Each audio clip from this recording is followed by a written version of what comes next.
The night before my retirement trip, my grandson called me out of nowhere and said, "Grandpa, hide a camera in the living room and get out of the apartment tonight. Do not go back."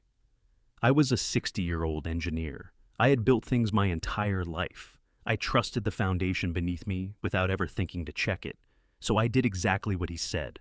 And what I saw on that screen the next morning made me realize that the person I had trusted most had been quietly dismantling everything I had spent 35 years building. I'm incredibly grateful you are here. To help us connect, please comment below with your city or country. Also note that this story includes fictional elements for entertainment and educational purposes. Any resemblance to names or locations is coincidental, but the message I'm sharing is highly useful. I used to think a man could measure his life by what he built. Not the square footage of the buildings, not the tensile strength of the steel beams, not the load-bearing calculations I had run 10,000 times over 35 years as a structural engineer. I mean the other things, the things you cannot put on a blueprint, the marriage that was supposed to last, the home that was supposed to be a sanctuary, the retirement that was supposed to feel like arriving somewhere, not like standing at the edge of a cliff and wondering how you got there. My name is Arthur Vance. I am 60 years old, and until about 3 months ago, I believed I was one of the lucky ones. I was born and raised in Columbus, Ohio, the kind of city that does not ask too much of you as long as you are willing to work. My father poured concrete for a living. His father before him swung a hammer on the railroad. Hard work was not a philosophy in our family. It was simply the air we breathed. By the time I was 22, I had my engineering degree from Ohio State and a job with Hendricks in coal construction that I would keep in one form or another for the rest of my working life. I met Eleanor at a company picnic in the summer of 1998. She was wearing a yellow sundress and laughing at something a colleague had said, and I remember thinking that I had never heard a laugh quite like hers. Unguarded, unself-conscious. The kind of laugh that made you want to say something funny just to hear it again. We were married within 2 years. We bought a 2-bedroom condo on the east side of Columbus on a quiet street lined with oak trees that turned spectacular shades of amber every October. We signed a 20-year mortgage, and I remember the weight of that pen in my hand, the way my signature looked on that final page. Solid, committed, like something that could not be undone. And last February, we made the final payment. I remember the day I sat down at the kitchen table with the payoff letter from the bank, that single sheet of paper confirming that the condo was ours, fully completely without a lien or a lender between us and the deed. I had poured coffee, set the letter flat on the table, and just looked at it for a long moment. 35 years of early mornings and late nights and weekends on job sites in Dayton and Cincinnati, and once memorably a brutal February in Cleveland where the wind came off Lake Erie like a punishment. And here was the result.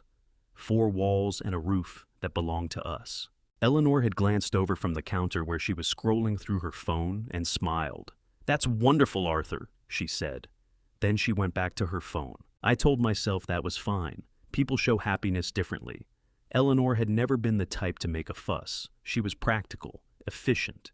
She had managed our household finances for years with the same brisk competence she brought to everything else, and I had been grateful for it.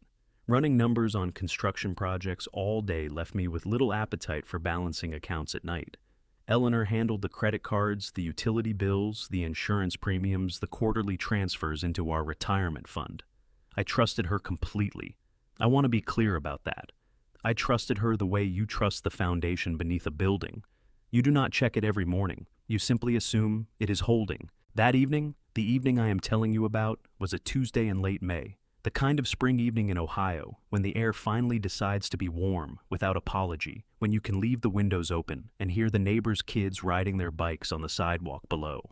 I had come home from a job site in Worthington, where we were finishing up a commercial renovation, and my back ached the way it always did after a long day on my feet. I showered, heated up the leftover pot, roast Eleanor had made 2 nights before, and sat down at the kitchen table with a glass of water and the evening quiet. Eleanor appeared in the hallway around 6:30, dressed in a dark blazer and slacks, her hair pinned back the way she wore it when she went out. She was carrying her good purse, the leather one. Not the everyday bag she used for the grocery store. "Charity board meeting tonight," she said, not quite looking at me. "I told you last week, might run late." "Sure," I said. "Drive safe." She paused at the door, and something made me look up from my plate. She was smiling at me. It was a perfectly normal smile, the kind of smile a wife of 25 years gives her husband on a Tuesday evening. Nothing unusual about it, nothing wrong, except that it did not reach her eyes. I had seen Eleanor smile 10,000 times. I knew the real one. The way the corners of her eyes crinkled when something genuinely delighted her, the way her whole face seemed to open up. This smile was something else. It was a performance, competent and practiced and completely hollow underneath. She pulled the door closed behind her, and I sat there with my fork halfway to my mouth, listening to the sound of her heels clicking down the hallway toward the elevator. The pot roast went cold on the plate. I did not finish it. I sat there in the kitchen for a long time, after she left, not reading, not watching television, just sitting with a low, uncomfortable feeling I could not name. It was the kind of feeling I sometimes got on a job site when something looked structurally sound on paper, but felt wrong when you walked the floor, a vibration in your gut that the instruments had not caught yet. An engineer's instinct, maybe, or just an old man's loneliness finally refusing to be quiet. I washed my dish. I turned off the kitchen light. I walked to the window and looked out at the street below, where the oak trees were just beginning to fill out with their summer leaves. My phone buzzed on the counter. I picked it up expecting a text from the site foreman about the Worthington job. It was from Logan. "Grandpa, are you home alone tonight? I need to talk to you, not over the phone." I read the message 3 times, not because the words were complicated. They were not. 11 words, plain and direct, the way Logan always was. But there was something about the specific combination of them that made my chest tighten in a way I could not immediately explain. "I need to talk to you, not over the phone." Logan was 19 years old, my son Daniel's boy. And he was not the kind of kid who said things for dramatic effect. He was not dramatic at all. He was quiet in the way that very sharp people are sometimes quiet, the kind of quiet that comes from spending more time thinking than talking. When Logan spoke, you listened because he had usually already considered the matter from 6 different angles before opening his mouth. I typed back, "Front door's unlocked. Come whenever." He arrived 20 minutes later. I heard the elevator. Then his knock 2 firm taps the way he always did it. I opened the door, and there he was, tall and lean, in a gray Ohio State hoodie, his dark hair a little damp, like he had showered before coming over. He was carrying his backpack, the beat-up olive green one he took everywhere, and his jaw was set in a way that made him look older than 19. "Hey, Grandpa." He stepped inside, glanced around the apartment, the way you do when you're checking whether someone else is home. "She's at a meeting," I said. "Won't be back until late." He nodded, and something in his shoulders dropped just slightly, like a tension he had been holding on the drive over. That small release told me more than anything he had said so far. "Sit down," I said. "You want coffee?" "No, sir." He set his backpack on the kitchen chair and stayed standing for a moment, rubbing the back of his neck. I've been trying to figure out how to say this for about 3 weeks now. I kept telling myself maybe I was wrong. Maybe I was reading too much into it. "Logan," I kept my voice steady. "Just say it." He pulled out a chair and sat down across from me, elbows on the table, hands clasped together. He looked me straight in the eye the way his father had taught him to do when something mattered. "About 3 weeks ago," he said, "I was at Easton Town Center with a couple of friends. We were just walking around, nothing serious, and I saw Grandma Eleanor coming out of the watch store, the one near the Nordstrom entrance. I waited. She was carrying one of those dark gift bags." Logan continued, his voice careful and measured. "You know the kind, the ones they put the boxes in when you buy something expensive. I almost called out to her, but something made me stop. I don't know why, just a feeling." He paused.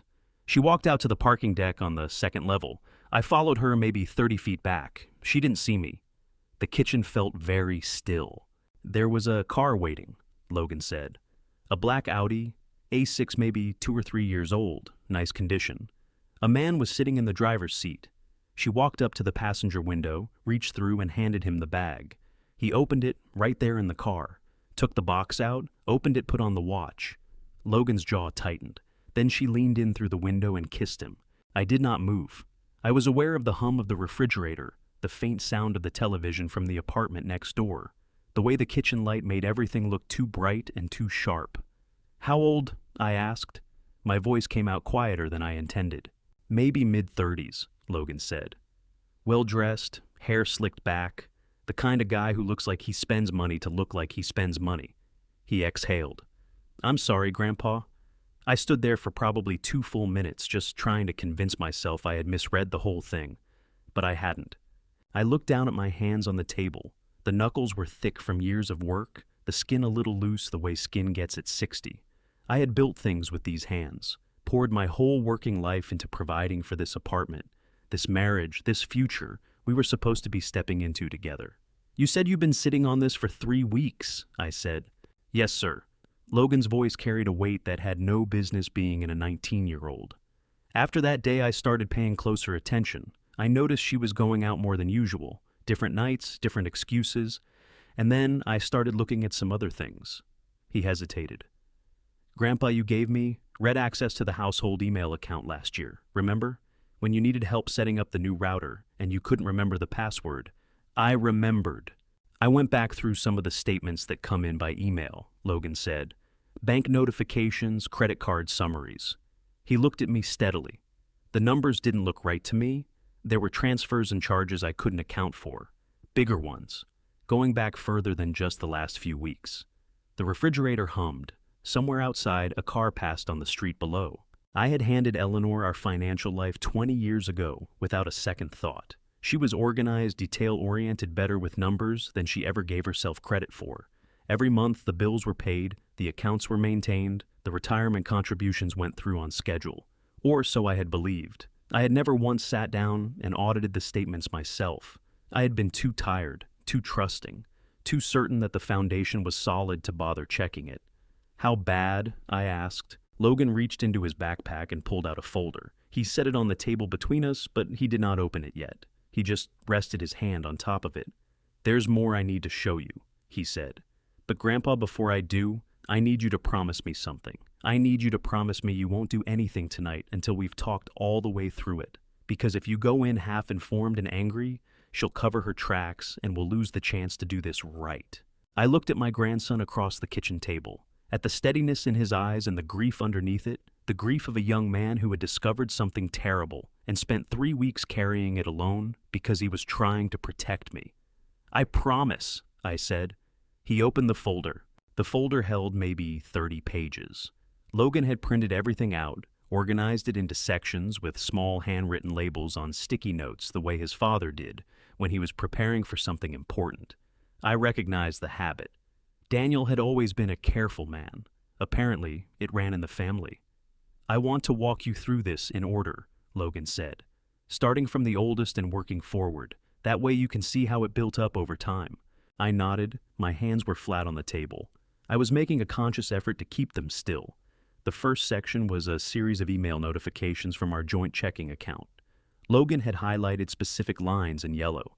Transfers to an external account, the same routing number appearing again and again, amounts ranging from $800 to $2,200, spaced out every 3 to 4 weeks, going back 11 months. This external account, Logan said, tapping the page. It's not a utility company, not an insurance provider, not any vendor I could match to a normal household expense. I cross-referenced every payee I could find against your regular bills. This one doesn't match anything legitimate. I stared at the highlighted figures. 11 months.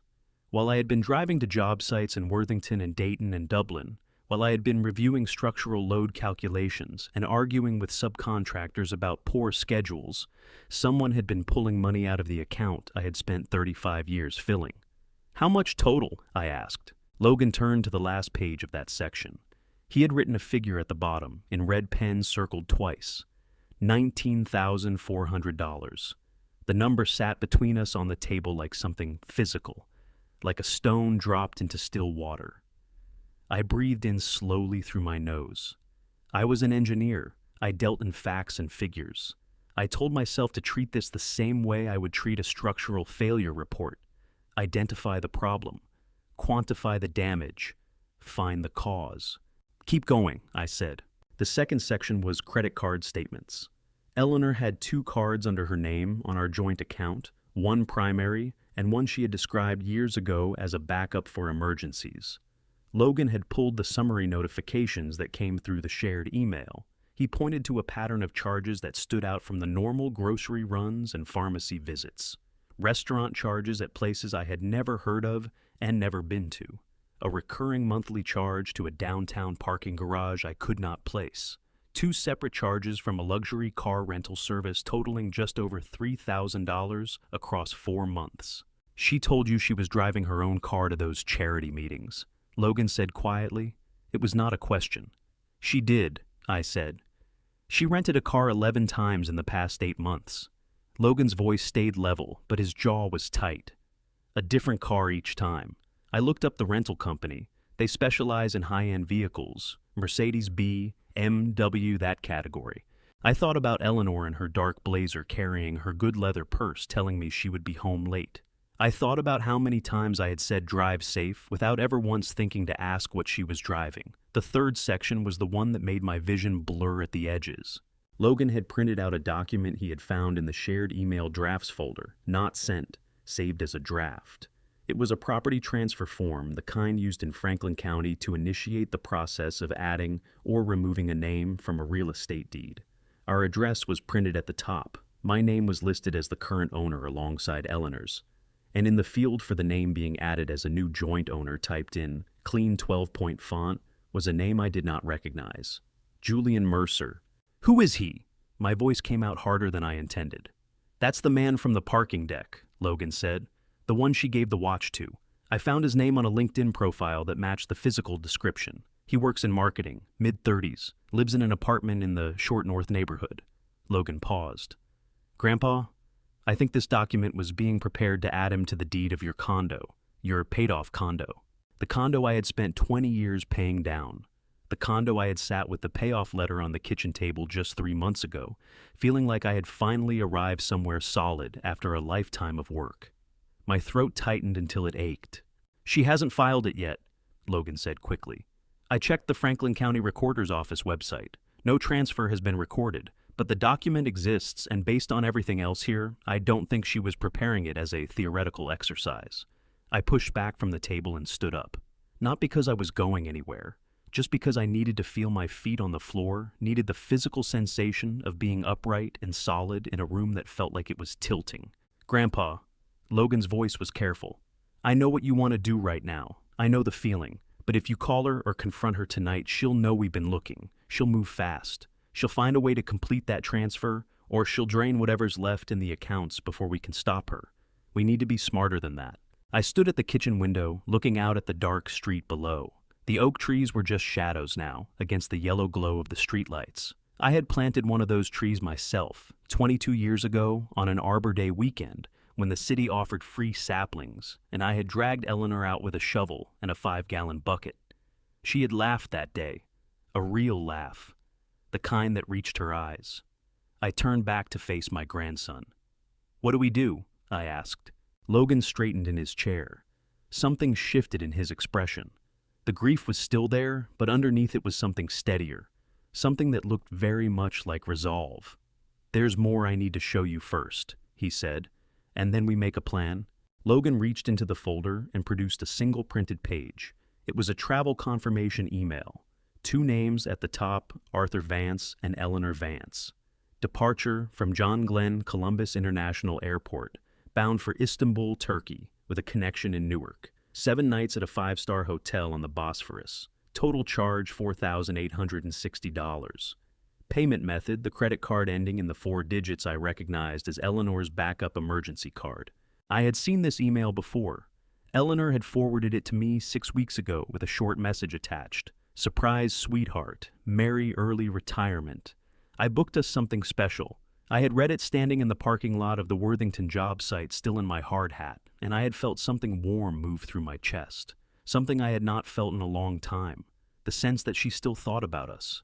That there was still an us worth thinking about. I had thanked her that evening over dinner. She had smiled and touched my hand across the table and said she wanted us to have something to look forward to.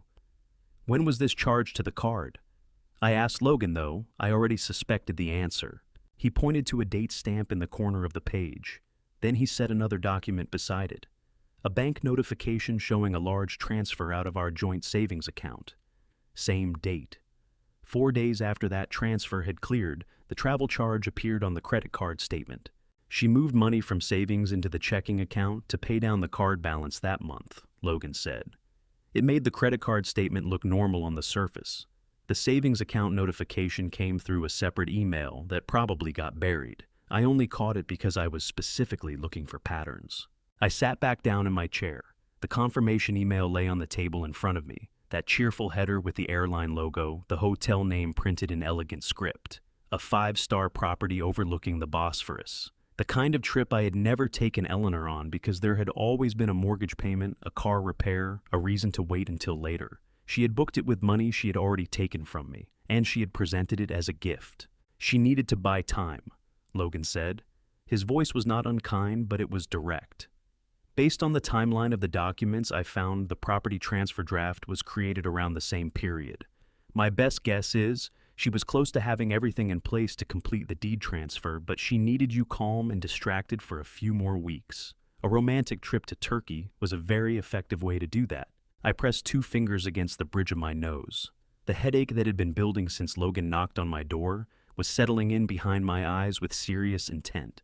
She used my retirement savings, I said, to book a vacation, to keep me from noticing she was stealing my retirement savings. Yes, sir, Logan said. That's exactly what she did.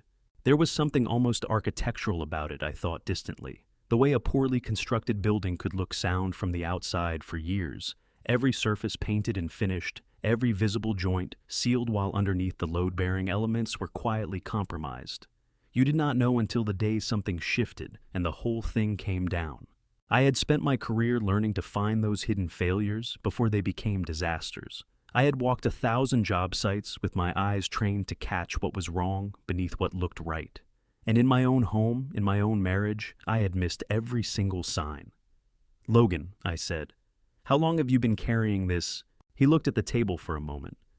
3 weeks since the parking deck, but I wanted to be sure before I came to you. I didn't want to bring you something half-built. He paused. I kept hoping I was wrong. I kept looking for the innocent explanation. I went back through 6 months of statements, then 8 months, then 11. Every time I thought maybe I had misread it, I found something else that confirmed it. 3 weeks. My 19-year-old grandson had spent 3 weeks sitting on this alone, going through financial records in his dorm room or at his parents' kitchen table, trying to find a way to tell his grandfather that the woman he had been married to for 25 years was systematically dismantling everything he had worked for. Does your father know? I asked. No, Logan said. I wanted to come to you first. It's your life, Grandpa. You deserve to hear it before anyone else. I looked at him across the table, at the dark circles under his eyes that I had not noticed when he first walked in, the particular exhaustion of someone who had been sleeping badly for weeks. He had done all of this for me, quietly, carefully, methodically, the way he did everything. He had protected me the best way he knew how, which was to arm me with the truth before anyone could use my ignorance against me. My throat tightened in a way that had nothing to do with anger. There's one more thing, Logan said. He pulled the last document from the folder, and this one is the worst. He placed it on the table and smoothed it flat with his palm. It was a photograph printed on plain copy paper, slightly grainy the way screenshots always were. A still image pulled from the security camera footage of our building's parking garage. The timestamp in the corner read 2 weeks prior, a Tuesday afternoon, the day I had been on site in Dayton. A man was walking through the garage toward the elevator that led up to our floor. Tall, well-dressed, dark hair slicked back. He was carrying nothing. He walked with the unhurried confidence of someone who knew exactly where he was going and had been there before. He came into the building, I said. He went up to your floor, Logan said. I pulled the footage timestamp and cross-referenced it with the key fob entry log for your unit. Grandpa, someone used a key to enter your apartment that afternoon. Your spare key. The room went very quiet around me. He was inside my home, I said. Before I reveal what happens next, comment 1.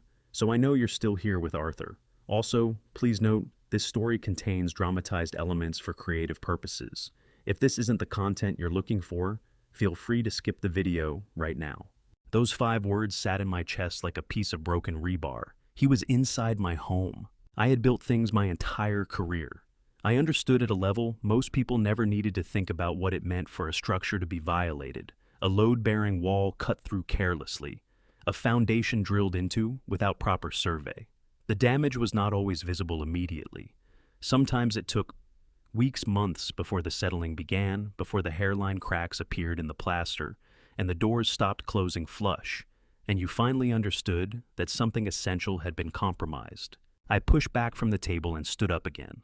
This time, I walked to the living room because I needed to move, or I was going to put my fist through the kitchen wall, and I had enough of my engineer's brain left to know that would accomplish nothing except a trip to urgent care and a drywall repair bill.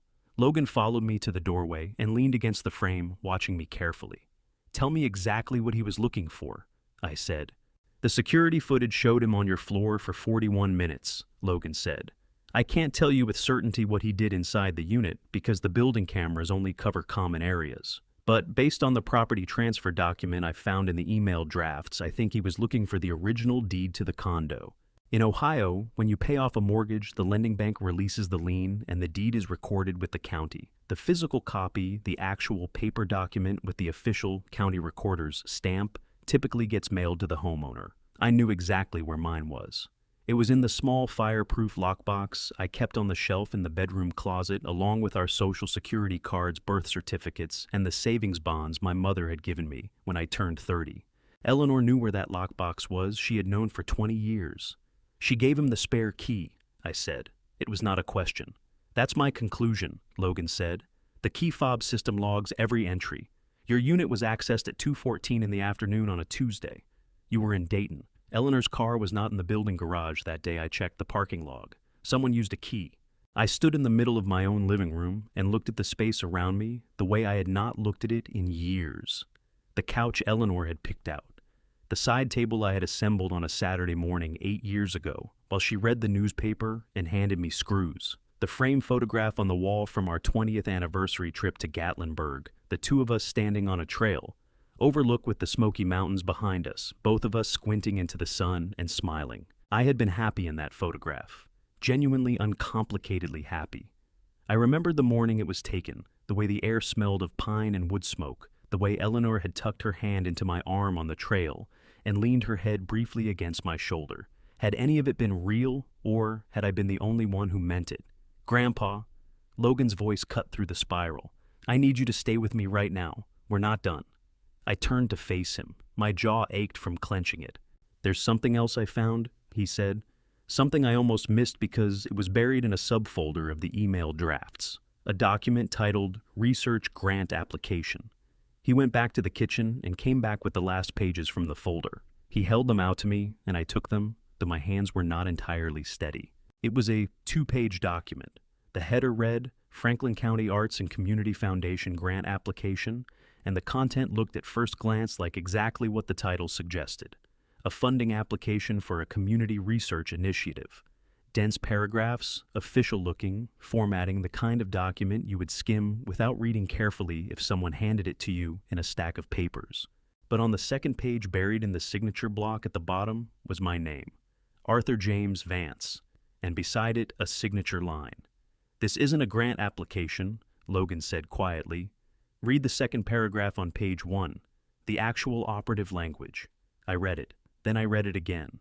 Beneath the innocuous heading about community research, the paragraph contained legal transfer language, specific, precise, unmistakable to anyone who knew what they were reading.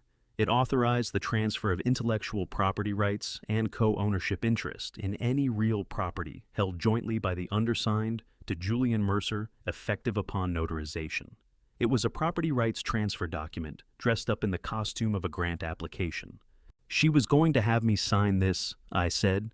"I think she already tried once," Logan said. "Look at the bottom of page 2. I turned the page. There was a faint impression on the paper, the ghost of a signature, as though someone had signed a page on top of this one, and the pen pressure had transferred through.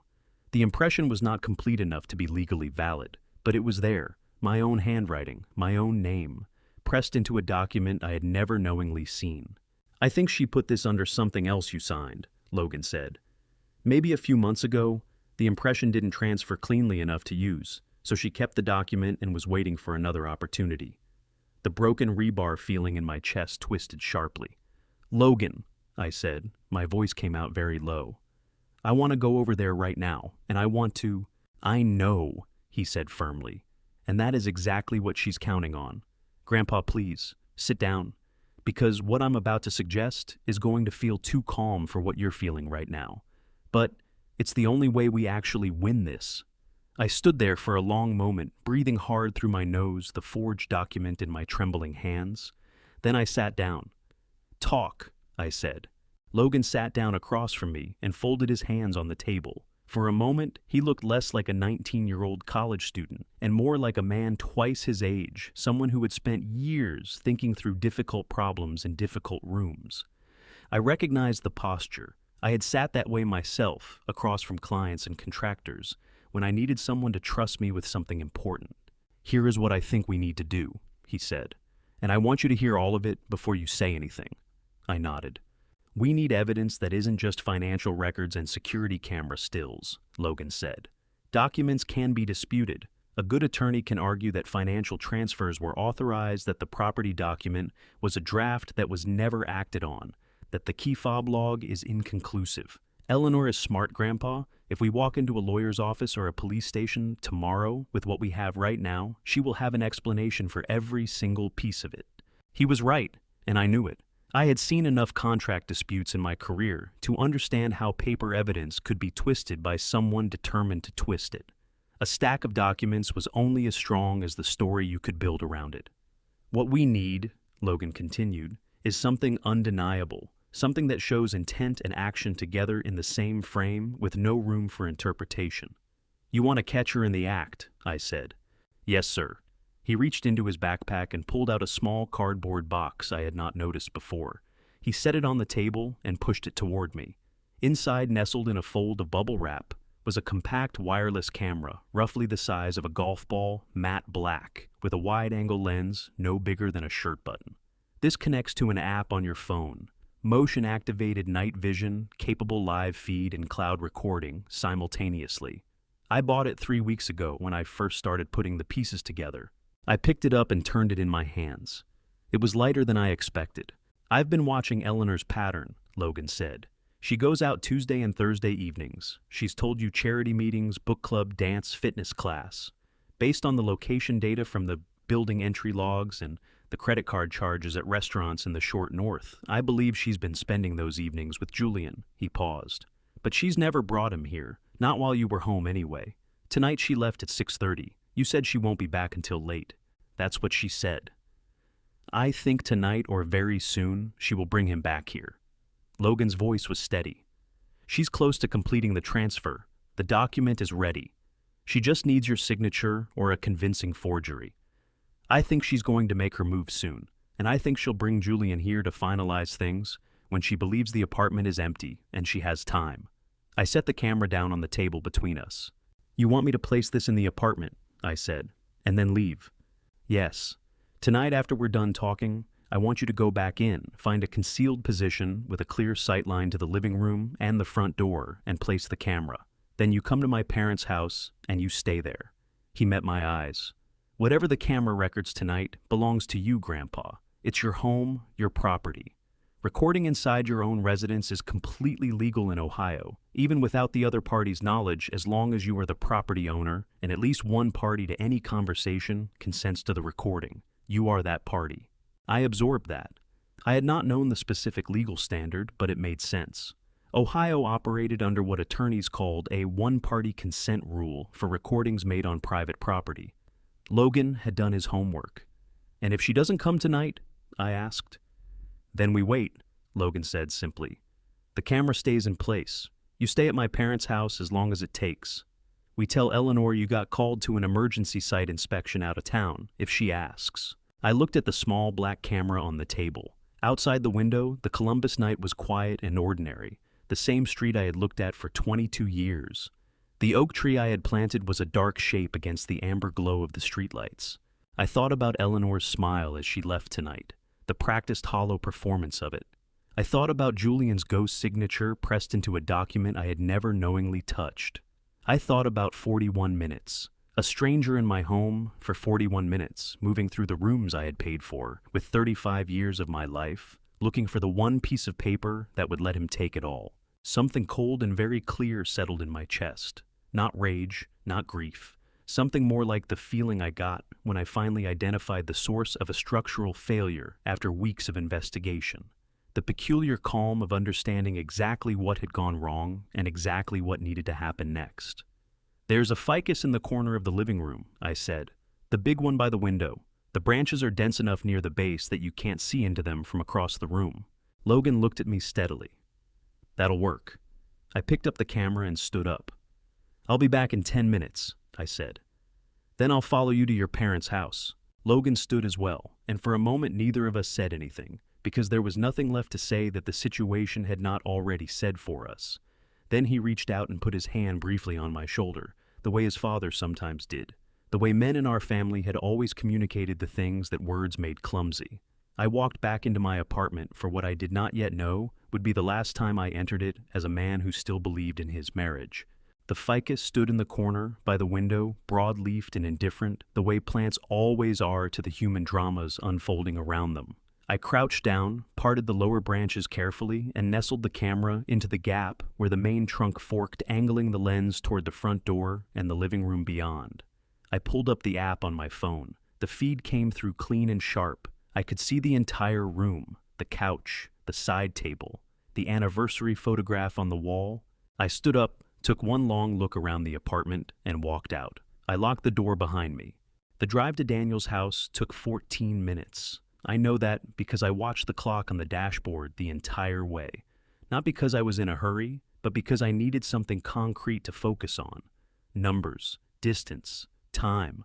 The things that did not lie or forge documents or smile with their mouth while their eyes stayed cold and empty. 14 minutes, 8.3 miles. 35 years of a man's working life dismantled over 11 months by someone he had trusted completely. Daniel lived in Westerville, a quiet suburb north of Columbus, in a 2-story colonial he and his wife Sandra had bought 6 years ago when Logan was still in high school.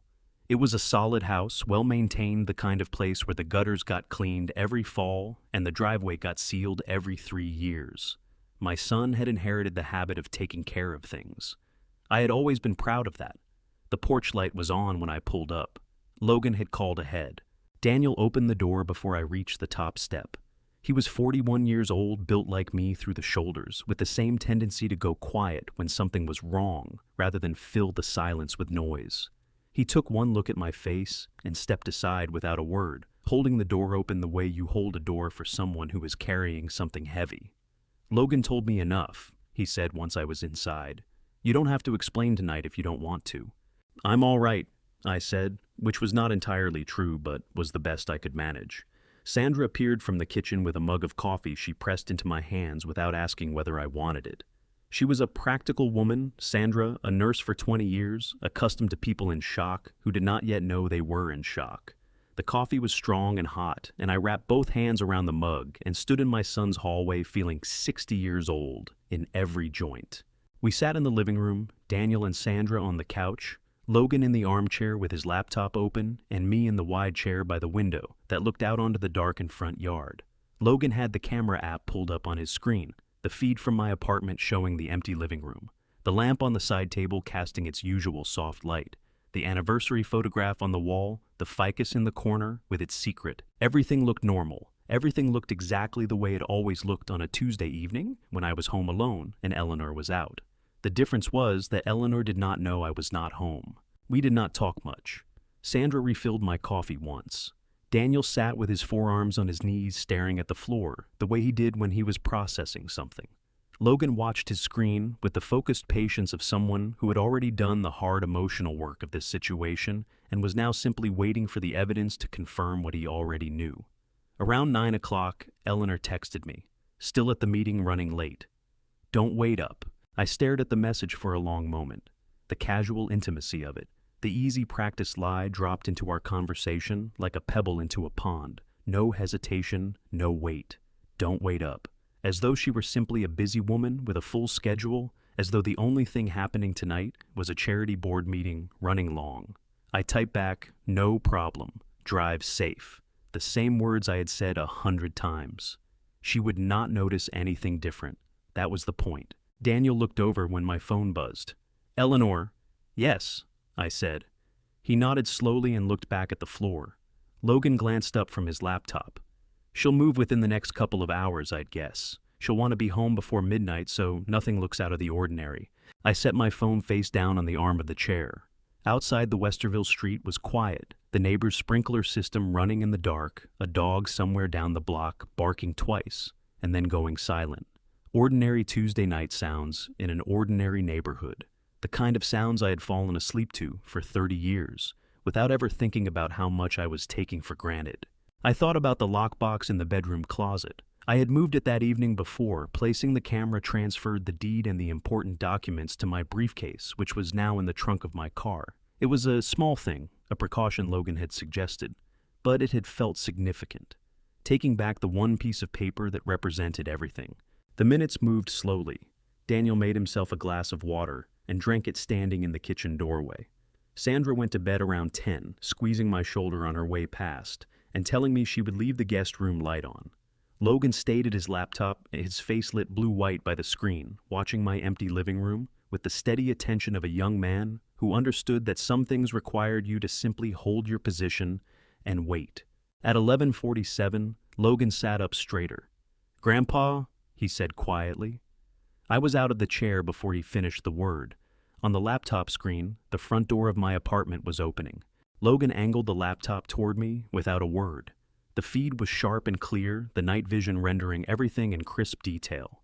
Eleanor came through the door, first still in the dark blazer she had worn when she left 6 hours ago, her good leather purse over one shoulder. She moved with the ease of a woman arriving home after a long evening, reaching back without looking to push the door wider. Julian Mercer followed her in. I had seen his face in a grainy parking garage still. Seeing him move was different. He was tall, mid-30s, with the kind of build that came from a gym membership, and enough leisure time to use it. He wore a dark sport coat over a fitted shirt collar, open hair, just so. He walked into my apartment the way you walk into a room you have been in before, without the slight hesitation a person shows in an unfamiliar space. No pause at the threshold, no glance around to take in the layout. He went straight to the side table by the couch and set his keys down on it, right next to the ceramic bowl where I had kept my own keys for 22 years. My stomach turned over hard. "Grandpa!" Logan's voice was barely above a whisper. "Breathe." I realized I had stopped. Eleanor dropped her purse on the couch and said something to Julian that the camera's audio did not capture, clearly too low and too far from the lens. He laughed in response, a short, comfortable laugh, the laugh of a man completely at ease, and moved toward the kitchen. I watched him open my refrigerator, pull out a bottle of the craft beer I kept on the bottom shelf, and twist off the cap against the counter edge the way you do when you know exactly where the bottle opener is, but cannot be bothered to get it. He had been here enough times to know where I kept the beer. He had been here enough times to have opinions about which counter edge worked best. Daniel had come to stand behind us.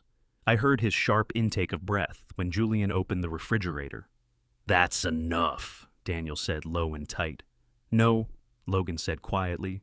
"We watch all of it." On screen, Eleanor reappeared from the hallway, carrying 2 wine glasses, the good ones from the cabinet above the dishwasher, the crystal set we had received as a wedding gift 25 years ago and only brought out for company. She set them on the coffee table, and Julian came from the kitchen with his beer and her wine, and they settled onto my couch together, close in the unhurried way of people who had settled onto that couch together many times before. The wine glasses caught the lamplight. I watched Eleanor tuck her feet up beneath her and lean into Julian's shoulder. He rested his arm around her with the automatic ease of long habit, no thought in the gesture, no self-consciousness. His thumb moved in a small idle arc against her shoulder. I had done that same gesture. 20 years ago, on that same couch watching television on a Friday night, my thumb making that same small arc. My chest felt like something structural had given way inside it. "There," Logan said softly. Julian had set down his beer and stood up. He walked to the hall closet, the one just inside the front door, where I kept my work coats and a few older jackets. He pulled it open and stood there for a moment, browsing the way you browse your own closet on a cool evening. Then he reached in and took out the navy jacket. It was my oldest good jacket. I had bought it the week I signed my first major independent contract, 30 years ago, a structural assessment for a commercial development in Dublin, Ohio.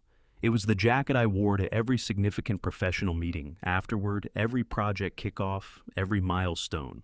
Eleanor had teased me about it for years, called it my lucky jacket, told me I should retire it. I had kept it because some things you keep, not for their utility, but for what they mean. Julian Mercer shrugged it on, over his sport coat.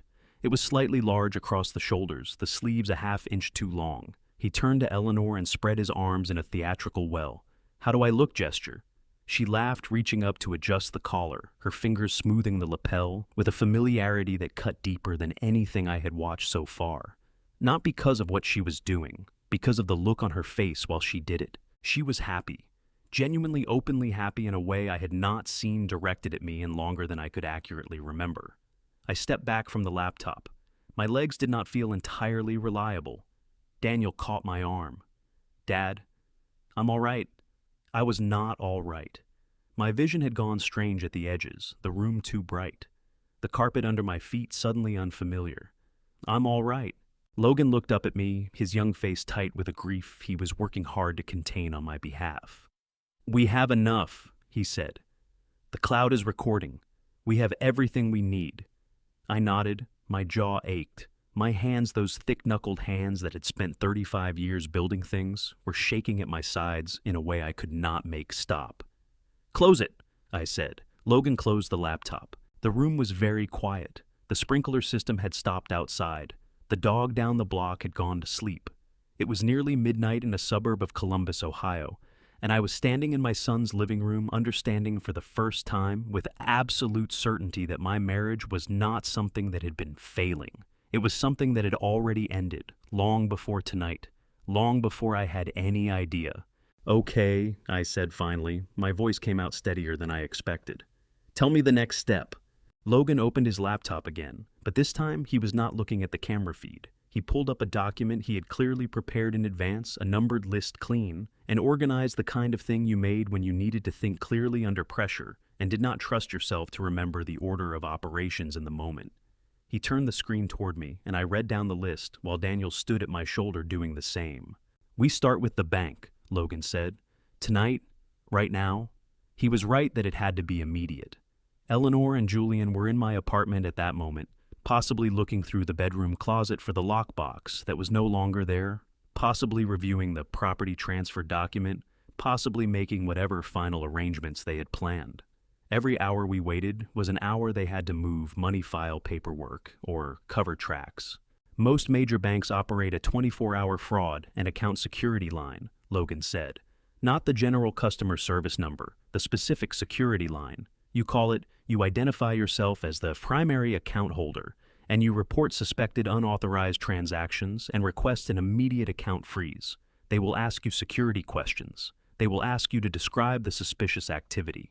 You tell them about the transfers to the external account, the pattern over 11 months, the amounts. You do not need a police report to initiate a freeze.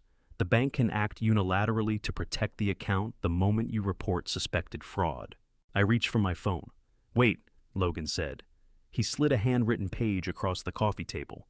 "I wrote down the direct security line for your bank, the account numbers, and the transaction dates and amounts I found in the statements.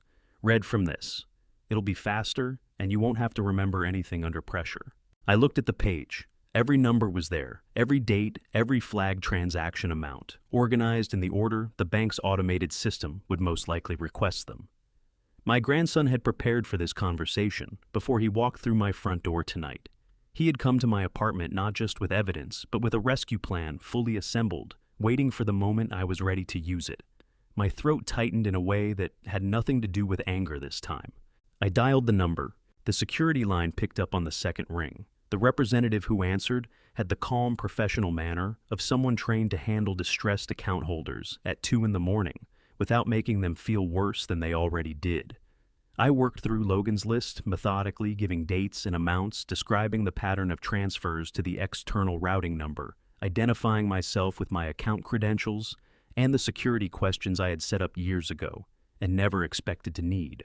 Daniel sat on the edge of the couch with his forearms on his knees listening. Logan watched me steadily, ready to point to the next item on the list if I lost my place. The representative confirmed the suspicious transactions I had described, verified my identity through 3 separate security checks, and then told me the words I had been waiting to hear. Mr. Vance, I am placing an immediate hold on all outgoing transactions from both the checking and savings accounts effective right now. No funds can be transferred, withdrawn, or applied to any external account until you authorize the hold to be lifted in person at a branch with valid identification. You will also receive a case number for your records. Would you like me to flag the account for escalation to our fraud investigation team? Yes, I said. Please. When I ended the call, the room felt different. Not lighter exactly, but different. Like the moment after you identify the source of a structural failure and understand that the bleeding at least has stopped. Good, Logan said. He took the handwritten page back and drew a clean line through the first item. Next is the credit cards. Same process, different number. Sandra appeared in the hallway doorway in her robe drawn by the voices at this hour. Daniel caught her eye and gave a small nod that seemed to communicate more than words would have. She went to the kitchen and came back with a plate of toast, set it on the coffee table without comment, and sat in the corner chair to wait. The credit card security call took 11 minutes. The backup card Eleanor had used for the travel booking and the restaurant charges was flagged, the account frozen, and a dispute initiated for the travel charge that Logan had identified as having been funded through the unauthorized savings transfer. Under the Fair Credit Billing Act, I had the right as the primary cardholder to dispute any charge I had not personally authorized, and the representative walked me through the formal dispute process with the same unhurried competence as the first call. When that call ended, Logan drew a second line through his list. Now, the attorney, he said. He glanced at the time on his laptop. I know it's late. I'm going to send an email to the family attorney. I looked up last week with the evidence summary I prepared, and a request for an emergency consultation first thing in the morning. You don't need to do anything on that one tonight, except authorize me to send it on your behalf. Send it, I said. He typed for several minutes, his fingers moving fast. While Daniel ate a piece of toast, and I sat with my hands wrapped around the coffee mug, Sandra had quietly refilled at some point without my noticing. Done, Logan said. He drew a third line through the list. Then he looked up at me. Grandpa, there are 2 more items, the police report and the property recorder's office. Those have to wait until morning when they open. But everything that could move tonight has been stopped. I sat back in the chair. Outside it was fully dark and fully quiet, the deep stillness of a suburb past midnight. Somewhere in my apartment across the city, Eleanor and Julian were still there, going through whatever they had come to do, entirely unaware that every financial door they had been counting on had just been locked from the other side. She'll figure it out in the morning, Daniel said quietly, when the cards don't work. Yes, Logan said. She will. He closed the laptop and looked at me. Which is why we need to move fast tomorrow. Can you sleep, Grandpa? I almost laughed. Try, he said firmly in a voice so much like his father's that it stopped me cold. You need to be sharp tomorrow. All of this only works if you hold together. I set down the mug and pushed myself up from the chair. Guest room, I asked Sandra. Top of the stairs, first door on the left, she said. Towels are on the bed. I walked up the stairs, slowly, one hand on the rail. Behind me, I heard Logan quietly outline the morning schedule to Daniel, his voice low and steady and precise. I heard him mention the Columbus Division of Police online fraud portal, heard Daniel confirm the web address. Logan would not sleep until every item on his list had a line through it. I closed the guest room door and sat on the edge of the bed in the dark. $19,400, 25 years. A navy jacket that had been with me since before Eleanor and I had spoken our first word to each other. I pressed the heels of my hands against my eyes and breathed. Then I lay down and I waited for morning. Morning came the way it always does after a night you do not sleep through, not with any particular grace. Just gray light pressing through the gap in the curtains, the sound of Daniel's coffee maker starting its cycle downstairs, the particular stillness of a house where someone else's family is still asleep, and you are the only one lying awake staring at the ceiling, with your shoes still on. I had not meant to keep my shoes on. I had sat on the edge of the guest bed and simply never gotten around to taking them off. I came downstairs at 6:15. Logan was already at the kitchen table laptop, open coffee in hand, dressed and ready as though he had not slept either, or had slept 3 hours and decided that was sufficient. He looked up when I appeared in the doorway. She left the building at 7:52 last night, he said. I checked the entry log this morning. Julian left 4 minutes after her. They were in the apartment for just under 2 hours. I poured myself coffee and stood at the counter drinking it. The lockbox was gone when she got there, I said. It was not a question. I had moved it the previous evening before placing the camera. There's no way to know exactly what she found or didn't find, Logan said. But the deed and the important documents are in your briefcase in your trunk. Whatever she was looking for, she didn't get it. That was something. Not much, but something. We drove to the apartment at 8:30 after Logan confirmed through the building's entry log that Eleanor's key fob had not registered since the previous night. Her car was not in the garage. She had gone to work or gone somewhere carrying whatever she had managed to take from 2 hours of searching an apartment whose most important contents had already been removed. The condo felt different when I unlocked the door. I do not know exactly how to describe it. The furniture was the same. The light came through the windows at the same angle it always did on a Wednesday morning. The ceramic bowl on the side table where I kept my keys was still there. But the apartment felt like a place I was visiting, rather than a place I lived the way a job site feels after the crew is cleared out. And the building is technically finished, but not yet occupied. Present, but not inhabited. Complete, but not alive. Logan went straight to the ficus in the corner. He crouched down, parted the branches carefully, and retrieved the camera with the practiced efficiency of someone dismantling something he had built. He checked the device, confirmed the cloud recording was intact, and slipped it into his jacket pocket. I walked through the rooms. I did not go looking for evidence of what had happened the previous night. I did not need to. But I noticed things the way you notice things when you are paying attention for the first time in a long time. The crystal wine glasses were back in the cabinet, washed and replaced as though they had never been used. Julian's beer bottle was gone from the recycling bin. The hall closet door was not quite latched the way I always latched it. My navy jacket was back on its hanger. I stood in front of the open closet for a long moment looking at it. Someone had put it back, smoothed the shoulders, straightened the collar, hung it exactly where it had been. As though it had never been touched, as though the previous night had never happened. I reached in and took the jacket off the hanger. I folded it carefully, tucked it under my arm, and carried it to the bag I was packing. Some things you do not leave behind.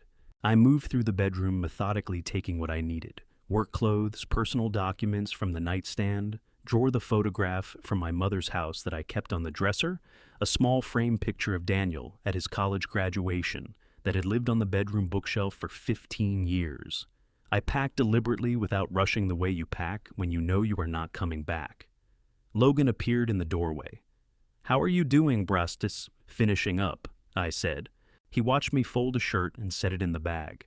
"The attorney's office called this morning. They can see you at 10. "Good. And I filed the online report with the Columbus Division of Police Fraud Unit last night before I went to sleep," he said. "They'll want a follow-up interview probably this week.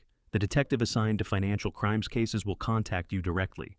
I zipped the bag and lifted it from the bed. The room looked bare in the places where my things had been, the small absences that accumulate into the shape of a departure. I picked up the frame graduation photograph and looked at it for a moment. Daniel, at 22, squinting into the sun, diploma in hand, grinning the way young men grin when they believe the best is still entirely ahead of them. I set it carefully on top of the folded navy jacket in the bag. "Ready?" I said. We carried the bags down to the car together, 2 trips the elevator ride quiet between us. When I loaded the last bag into the trunk beside my briefcase, I stood in the parking garage for a moment, looking back at the building entrance. 30 years of mortgage payments. The deed with my name on it safe in my briefcase. The camera footage on Logan's cloud drive. I had walked into this building with nothing but a down payment and 30 years ahead of me. I was walking out with everything that actually mattered, and I was leaving behind everything that had turned out to be hollow. I closed the trunk. "Attorney's office is on North High Street," Logan said, keys in hand. "I'll drive." I looked at my grandson in the flat morning light of the parking garage. 19 years old. A beat-up olive backpack. Dark circles that were starting to fade. "Logan," I said. He looked at me. "Thank you," I said. Just that. 2 words, because some things do not need more than 2 words. He nodded once the way men in our family nodded, when something mattered too much for a longer response. We got in the car. The law office of Patricia Holloway was on the 4th floor of a building on North High Street, 2 blocks north of the State House. I had never needed a family attorney before. 25 years of marriage, and I had never once sat in a room like this one with its wall of law books and its view of the Columbus skyline and its box of tissues on the corner of the desk that told you everything you needed to know about the kinds of conversations that happened here. Patricia Holloway was in her mid-50s, trim and precise, with reading glasses pushed up on her head, and the manner of someone who had heard a great many difficult stories and had learned to receive them without flinching. Logan had found her through a referral from a colleague of Daniel's. She had reviewed his email summary before we arrived and had a yellow legal pad already covered in notes when she shook my hand across the desk. "Mr. Vance," she said, "I've gone through what your grandson sent me. Before we begin, I want you to know that what you've described, if the documentation supports it, constitutes potential criminal fraud under Ohio law, in addition to the civil family court matters. Those are two separate tracks, and we need to address both." "Tell me what I need to do," I said.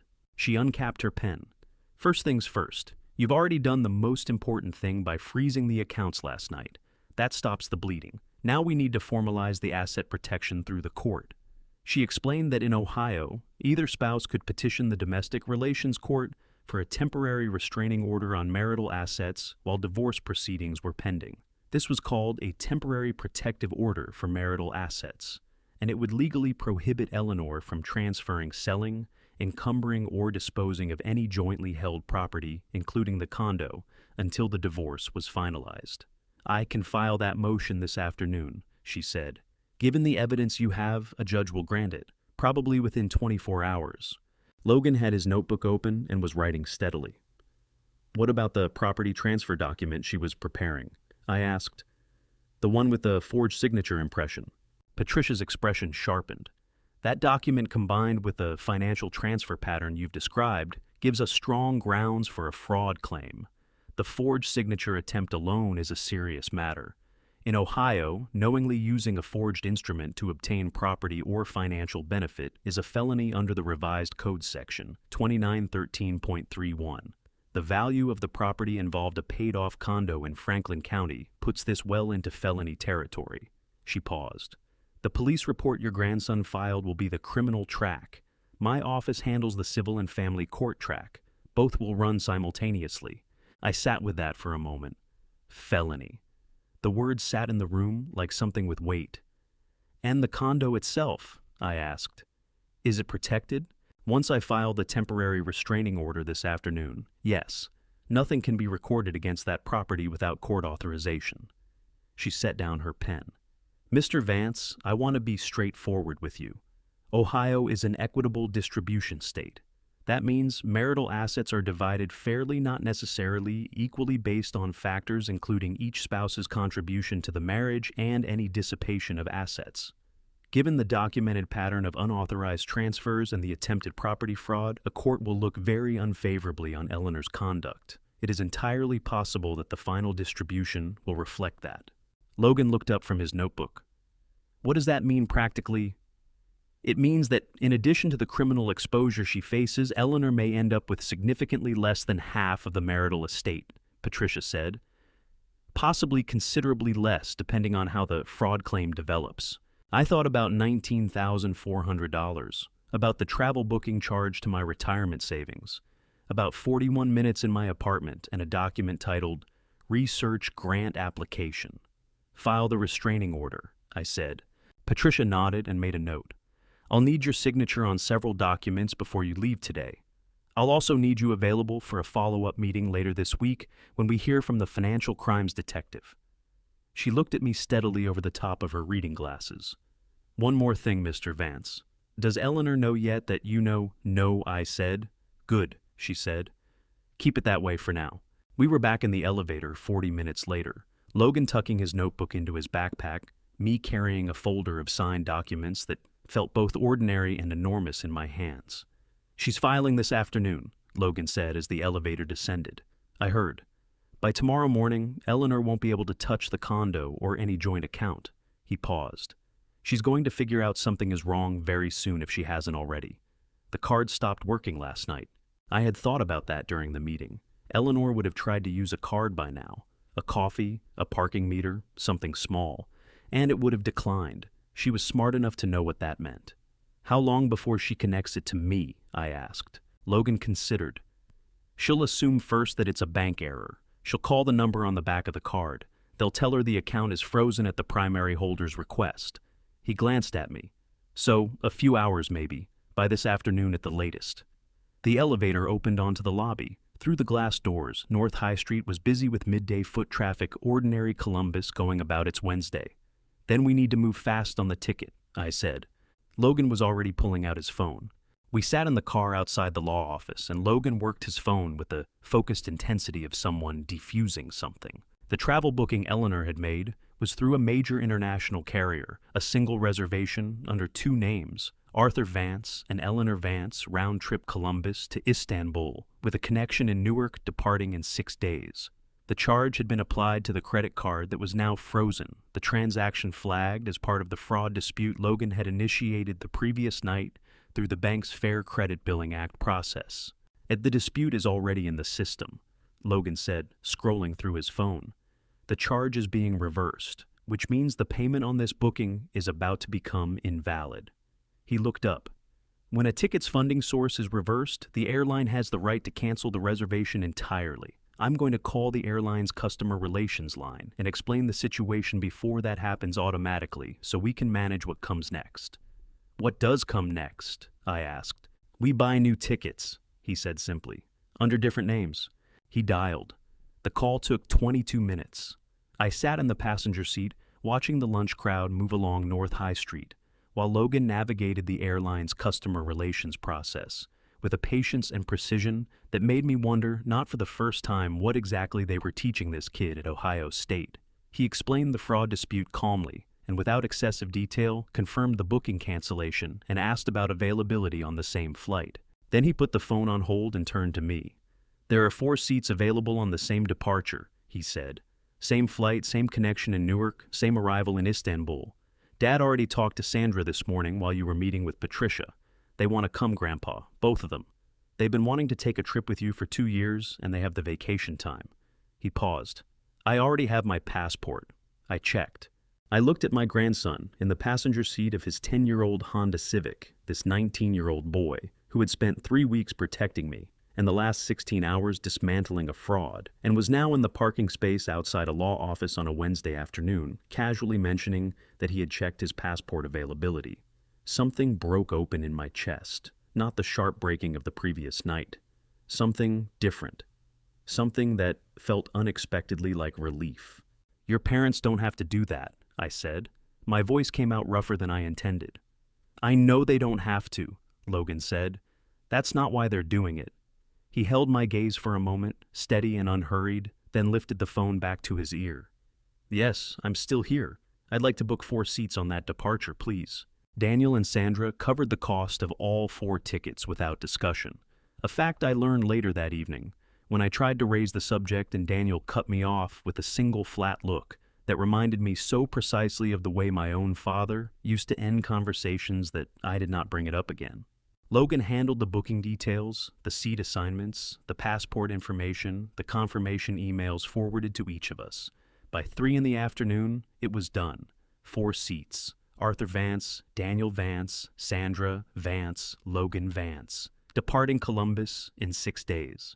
Eleanor's name was nowhere on the reservation. I sat with that fact for a while. The trip she had booked as a distraction, funded with money she had taken from me, reframed as a gift to soften me while she finished the work of taking everything else. That trip was now ours. Stripped of her intentions, reassigned to the people who actually meant something, converted from a tool of manipulation into something genuinely worth having. There was a particular satisfaction in that which I had not expected to feel so soon. Late that afternoon back at Daniel's house, I was sitting at the kitchen table when my phone rang. The number was Eleanor's. I stared at it through 4 full rings, my thumb hovering over the screen. I let it go to voicemail. 30 seconds later, a text arrived. Arthur, something is wrong with the bank account. My card isn't working. Can you call me? I set the phone face down on the table. Logan came in from the living room, glanced at the phone, and read my expression accurately. She found out about the freeze. Just now. He nodded slowly. She'll try a few more times tonight. Then she'll realize it's not a bank error. He pulled out a chair and sat across from me. Patricia filed the restraining order 2 hours ago. By tomorrow morning, it'll be on record with the court. Eleanor won't be able to touch the condo or any joint asset without a judge's authorization. I looked at the phone lying face down on Daniel's kitchen table. 25 years of a shared life, and it had come to this. A missed call and a text message asking about a frozen bank account, sent by a woman who still did not understand how completely the ground had shifted beneath her. I almost felt sorry for her. Almost. 6 days, I said. Logan looked up. Until Istanbul, I said. He allowed himself a small, quiet smile. 6 days, he agreed. The guest room at Daniel's house faced east. I knew this because every morning, for 5 days, I was awake before the sun came up, lying on top of the comforter with my shoes off, but otherwise dressed watching the darkness on the other side of the curtains go through its gradual transformation. First, the deep black of real night. Then the softening toward gray that happened so slowly you could not catch it moving, only notice that it had moved. Then the pale line at the curtain's edge that meant morning had arrived whether you were ready for it or not. I had spent 35 years waking early. Construction schedules did not accommodate people who needed time to find their footing in the morning. You got up, you went to the site, you assessed what the day required. The habit of early rising was so deep in me by now that it operated independently of circumstance, indifferent to grief or exhaustion or the specific weight of a situation that did not have a blueprint. What I had not done in 35 years was wake early with nothing to build. That was the particular texture of those 5 days. Not emptiness exactly, more like the sensation you experienced on a job site after the crew had cleared out and the punch list was complete and the building was finished but not yet occupied. Everything in its correct position, everything structurally sound, the work done, and yet the space still carrying the specific waiting quality of something not yet fully inhabited, not yet animated by the ordinary life it had been built to contain. I was finished with one life. I had not yet begun the next one. In the meantime, I counted things. Eleanor called 11 times. I know the exact number because counting gave the restless part of my brain something precise to do a small act of documentation in a situation that had required a great deal of documentation and would require more before it was finished. 11 calls across 5 days. Beginning Wednesday evening, when the frozen account produced its first consequences in her daily life. Escalating Thursday morning, when a visit to the bank branch confirmed that the hold had been placed deliberately and at the request of the account's primary holder. That Thursday morning call I answered. I listened to 12 seconds of Eleanor's voice, tight and controlled, in the register she used when she was furious, and had decided that control was more effective than fury, and then I ended the call without speaking. She called back in 4 minutes. I watched the phone ring and did not touch it. What I felt during those calls was not what I would have predicted. I had expected anger, and the anger was there, a low, persistent heat that had nothing to do with the sharp heat of the first night. I had expected grief, and that was there too, the dull, specific ache of a long thing ending. What I had not expected was the clarity, the sense of seeing for the first time, without the distortion of trust, exactly the shape of what I had been living inside. Her messages changed as the days accumulated.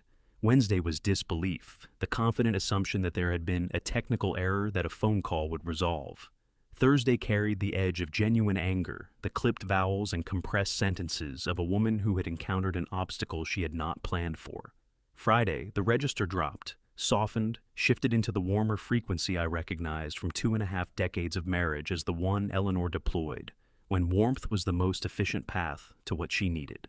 I did not return any of them. Patricia Holloway called Thursday afternoon. She reported that Judge Sandra Okafor of the Franklin County Domestic Relations Court had reviewed the evidence summary and signed the temporary protective order within 18 hours of filing. The order was comprehensive. It prohibited Eleanor from any disposition or encumbrance of jointly held marital assets, including the condo, the joint accounts, and any jointly titled vehicle for the duration of the divorce proceedings. A process server had delivered the order to Eleanor that same morning. She'll have had it in her hands before the Friday call, Patricia said. That's probably why the tone changed. She got served and decided warmth was cheaper than a fight, I said. That would be my read, Patricia said. It won't last. Once she has legal counsel, the approach will shift. But for now, let it play out. Don't engage. I had no intention of engaging. Friday afternoon brought Detective Raymond Carver, whose voice on the phone had the particular quality of a man who had conducted enough financial crimes interviews to know that patience extracted more useful information than urgency. He walked me through the same ground Logan had covered, asked clarifying questions about the timeline of the account transfers, the forged document, the key fob entry logs, and the camera footage. I answered each question in the measured way I had learned to answer questions when the stakes were high, giving exactly what was asked, and nothing more, letting the facts speak at their own pace. At the end of the call, Detective Carver told me the case had been formally opened and that Eleanor would receive a request for voluntary interview within the next several days. He explained that the combination of the financial transfer pattern and the forged signature impression constituted sufficient grounds for the investigation to proceed. He was careful not to overpromise outcomes, the mark of a professional who understood that investigations were processes rather than conclusions. When the call ended, Logan looked up from the folder he had been reviewing across Daniel's kitchen table. "How do you feel?" he asked. I sat with the question for a genuine moment before answering, because he deserved a genuine answer rather than the reflexive fine that men of my generation were trained to produce on demand. "Like I spent 30 years on a job site," I said slowly, "and just found out the foundation was poured wrong from the first day. The building is still standing, but I understand now why certain doors never quite hung level, and certain floors always had that slight give in the northwest corner." I paused. "And I understand that knowing that is better than not knowing, even when not knowing felt more comfortable." Logan held my gaze for a moment. "Yeah," he said, "that's about right. The days at Daniel's house found their own rhythm, the way days always did when you stopped fighting their pace and let them move at the speed they intended to move. Sandra cooked in the evenings with the specific generosity of someone who understood that food was one of the more direct routes to a person who was not yet ready to talk about what he was feeling. Pot roast on Thursday, the kind that fell apart at the touch of a fork. Chicken and biscuits on Friday that filled the kitchen with a smell that belonged to some earlier version of my life. A version before I knew what I now knew, a version I was learning to think about, without the ache overrunning everything else. Daniel and I worked on a jigsaw puzzle Saturday afternoon. 2,000 pieces an aerial photograph of Columbus, the city spread out in its flat Midwestern grid from above the Scioto River, cutting its familiar arc through the middle. We sat at the dining room table for 3 hours, sorting edge pieces from interior pieces, not talking much, finding the specific wordless comfort of a shared task performed beside someone you had known your entire life. There was something in the puzzle that I found genuinely steadying the small, clean logic of it. Every piece had exactly one correct position. You looked, you tried, you found it, or you did not, and tried again. Nothing was ambiguous, nothing required interpretation. I found I was hungry for that kind of problem right now. Logan spent his evenings at the kitchen table, with his laptop monitoring the progress of the legal filings through Patricia's office portal, maintaining the documentation he had been building with the same methodical care he had brought to everything from the beginning. I watched him work sometimes from the armchair in the living room doorway, this 19-year-old boy bent over a screen in his grandfather's son's kitchen, and felt something that was beyond gratitude and not quite adequately described by any word I had available.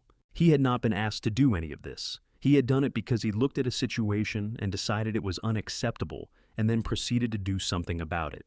That was a quality I recognized. It was the quality I had tried to model my entire working life, the refusal to walk past a structural problem because addressing it was inconvenient. He had learned it somewhere. I chose to believe some of it had come from me.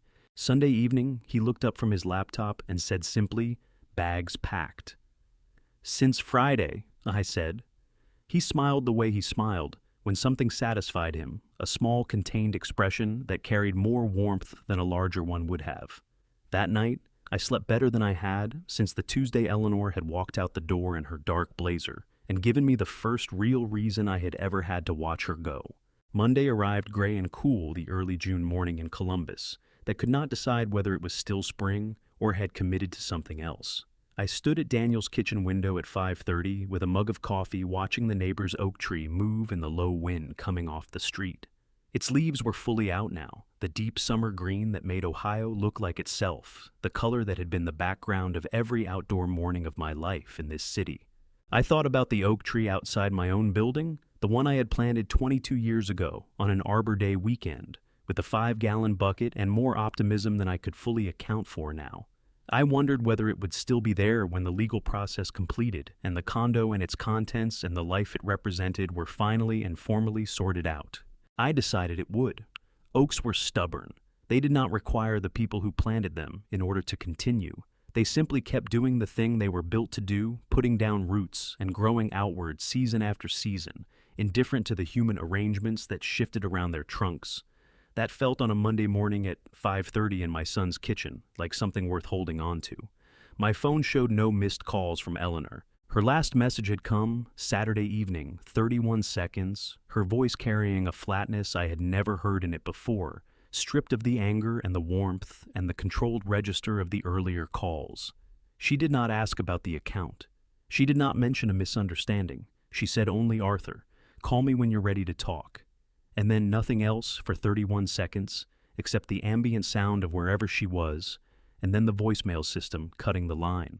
I had listened to it once standing in the guest room in the dark, trying to hear in those 31 seconds the woman from the company picnic in the yellow sundress, and finding that I could not locate her there anymore. Then I had deleted it. I rinsed my mug and set it in the drying rack on the left side of the sink, the way Sandra kept her kitchen, and stood for a moment with my hands on the counter, looking out at the oak tree in the early gray light.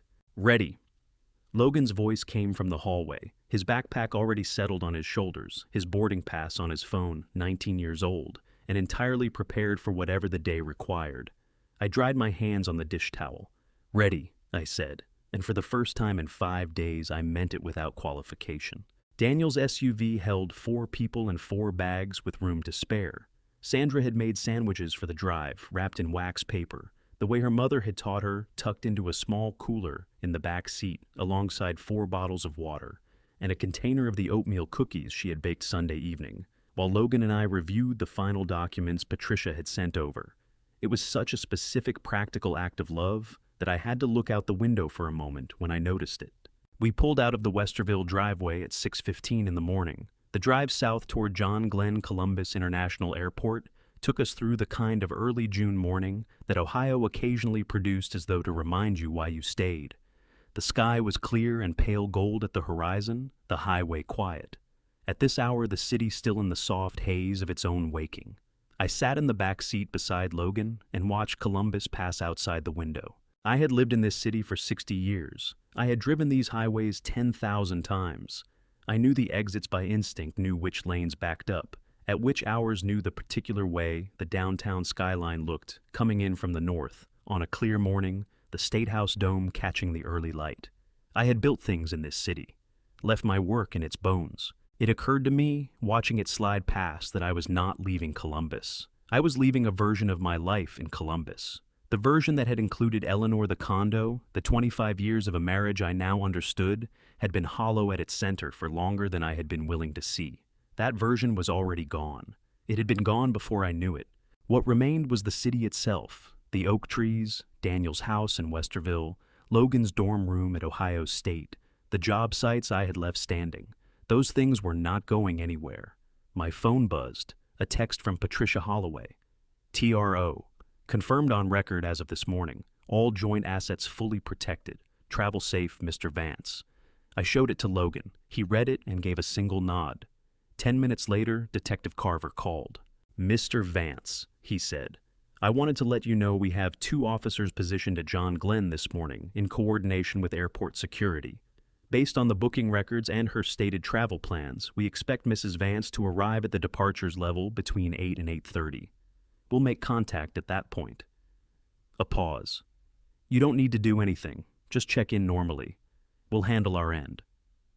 "Thank you, Detective," I said. When I ended the call, Daniel glanced at me in the rearview mirror. "They're going to be there." "2 officers," I said. "Airport security coordination." Sandra reached back from the front seat and briefly pressed her hand over mine. She did not say anything. She did not need to. Logan was quiet beside me, looking out his own window. He had been quieter than usual this morning, not the focused, purposeful quiet of the past week, but something more contemplative, as though he was processing the distance between what had been set in motion and what was about to happen. I understood the feeling. There was a significant difference between planning something and watching it arrive. "Logan," I said quietly. He turned. "Whatever happens in there," I said, "you did this, all of it. I want you to know I understand that." He looked at me for a moment with those steady dark eyes that had seen too much for 19 years, and handled it better than most men twice his age would have. "You did it, Grandpa," he said. "I just handed you the tools." I shook my head. You built the tools. You brought them to me. You held them steady when my hands were shaking. I paused. That's not nothing. That's everything. He held my gaze a moment longer, then looked back out the window. His jaw worked once the way it did when he was holding something in. Don't make me cry before we even get to the airport, he said. I laughed. A real laugh, sudden and genuine, the first one in what felt like a very long time. Daniel laughed from the front seat. Sandra made a sound that was trying not to be a laugh and failing. The laugh faded and left something cleaner in its place. Not happiness exactly, not yet, but the specific lightness that comes when you have been carrying something terrible and the weight has finally genuinely begun to lift. John Glenn, Columbus. International Airport appeared ahead, the access road curving up toward the departures level. The familiar signs, the steady flow of early morning travelers, pulling bags from trunks and moving toward the glass doors with the particular purposeful shuffle of people catching flights. Ordinary Monday morning at an American airport. Except that somewhere in that building, or moving toward it right now through Columbus traffic, Eleanor was getting dressed in whatever she had chosen to wear for a trip she still believed she was taking, pulling her Louis Vuitton suitcase to the door, checking her passport, calling a rideshare because her cards were frozen and she could not use the parking garage app. She was coming. Daniel pulled into the departures lane and stopped. End of the road for me, he said. Curbside drop-off only. I gripped his shoulder from the back seat. He put his hand over mine for a moment, the same gesture Sandra had made on the highway, the family language of people who showed love through touch rather than words. See you in Istanbul, I said. He grinned. Gate B12, don't be late. I got out of the car, into the cool morning air, Logan beside me, Sandra already pulling bags from the trunk, with efficient Sandra energy. The automatic doors of the terminal slid open ahead of us, releasing a breath of recycled air, and the distant sound of departure announcements. I picked up my bag. I walked through the doors. The automatic doors slid shut behind me, and the airport swallowed us whole. John Glenn, Columbus. International Airport on a Monday morning had a specific kind of energy that I had encountered dozens of times over the years, at the beginning of business trips, at the tail end of holidays, in the gray pre-dawn hours of early departures, when the whole enterprise of human movement felt both essential and slightly absurd. The overhead lights were the color of institutional efficiency. The floor was polished to a shine that reflected the movement of rolling luggage and purposeful feet. The air tasted of recycled atmosphere and the particular coffee smell that existed only in airports and nowhere else on Earth, as though some chemist had long ago isolated the compound and licensed it exclusively to terminal concessions. I had always moved through this space with my head down, and my boarding pass ready, the compressed focus of a man with somewhere to be and a flight to catch. This morning was different. Logan fell into step on my left, his olive backpack settled on both shoulders, his hands free. Sandra was on my right, her carry-on rolling, with the smooth efficiency of a woman who had packed light enough that the bag never wobbled.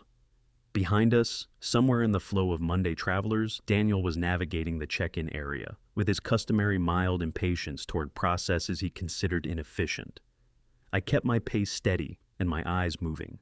35 years of walking job sites had given me a habit of scanning spaces the way structural engineers scan spaces methodically and without urgency, looking not for what was there, but for what did not belong. The hairline crack in the corner of a load-bearing wall, the slight unevenness in a finished floor that suggested settling beneath, the thing that looked fine until you knew what you were looking for, and then you could not stop seeing it. I found her near the far end of the check-in row. Eleanor was standing at a self-service kiosk, her back three-quarters turned to us, the Louis Vuitton suitcase she had bought 3 years ago on a Chicago shopping trip, standing upright at her side. She was wearing a deep burgundy blazer over dark tailored slacks, her hair pinned the way she pinned it, when she considered the occasion worth the effort, her posture carrying the particular composed authority of a woman who had decided that today was going to go her way. From where I stood 40 feet away in the Monday morning crowd, she looked exactly as she always looked when she was going somewhere, assembled, deliberate, certain. She had not seen us. I stopped walking. Not because I was uncertain. I had not been uncertain since the night Logan set that folder on my kitchen table, and I looked at the numbers and understood what they meant. I stopped because the moment deserved a second. because 60 years of living had taught me that some things once set in motion did not come undone. And before I set this one in motion, I wanted to stand still for just a breath and know that I was ready. Logan stopped beside me without a word. He had a gift for reading the precise nature of a pause, for understanding the difference between hesitation and intention. He did not ask what I was looking at or whether I was all right. He simply stopped and waited, because he understood that this moment was mine, and it would begin when I decided it would begin. Sandra stopped a half step behind us. I heard the quiet click of her carry-on wheels going still.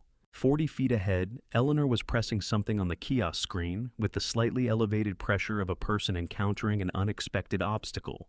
I watched her head tilt a fraction. I watched her chin come up, the micro-adjustment of someone whose expectations had just been interrupted by a machine that was not behaving the way it was supposed to behave. The kiosk knew what she did not yet fully accept: that the transaction she had used to purchase her ticket had been reversed through the bank's dispute process, that the reservation under her name was no longer supported by valid payment, that the system could not issue her a boarding pass because there was no longer a ticket to board. She reached into her purse and produced her phone. I watched her thumb move across the screen. I watched her raise the phone to her ear. I watched the moment the call went to voicemail, the almost imperceptible shift in her posture, the controlled absorption of another unexpected variable by a woman who had always been very good at staying composed when things were not going her way. She was calling me. In my jacket pocket, my phone buzzed once, then twice. I did not reach for it. Logan glanced at me from the side, a look that asked nothing and confirmed everything. I breathed in once, slow and even. The way I breathe on job sites when I had just identified the source of a failure and was about to go tell the client something they were not going to want to hear. The breath that preceded the difficult conversation you had been building toward for longer than either party had wanted to admit. "Okay," I said. We started walking again. The check-in area was perhaps 60 feet wide. At this point, a flow of travelers moving in both directions between the kiosks and the counters and the entrance behind us. We covered the distance in perhaps 20 seconds, and in those 20 seconds, I watched Eleanor try the kiosk again, watched her exhale through her nose in a way I had seen 10,000 times over 25 years.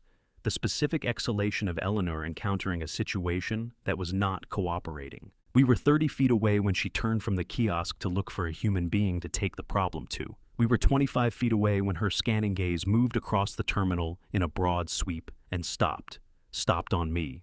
The moment her eyes found mine, something happened in her face that I had never seen there before. Not in 25 years of mornings and arguments and silences and the 1,000 ordinary Tuesday evenings that made up the texture of a long marriage. It was not the controlled surprise of someone caught doing something they should not be doing. It was something rawer than that, more involuntary, the expression of a person who has been running a calculation and has just realized that a variable they believed they had accounted for has been present all along in a form they did not recognize. She had not expected me to be here. She had expected me to be at Daniel's house, or at Patricia's office, or on the phone, with the bank, doing the things that a man who had discovered what I had discovered would do from a careful distance. She had expected paperwork and phone calls and the slow procedural grind of the legal process working itself out behind closed doors, while she moved through a departure terminal with her hair done and her suitcase packed, and the comfortable certainty of a woman who believed the next chapter was already written. She had not written for this. For 3 full seconds, neither of us moved. The airport continued around us, rolling luggage and departure announcements, and a child somewhere behind me asking her father if they could get a pretzel before the flight. The gate agent's voice came over the intercom calling final boarding for a service to Charlotte, and the words floated past me without landing, because all of my attention was on the woman 40 feet away, who was now doing something I had watched her do for a quarter century.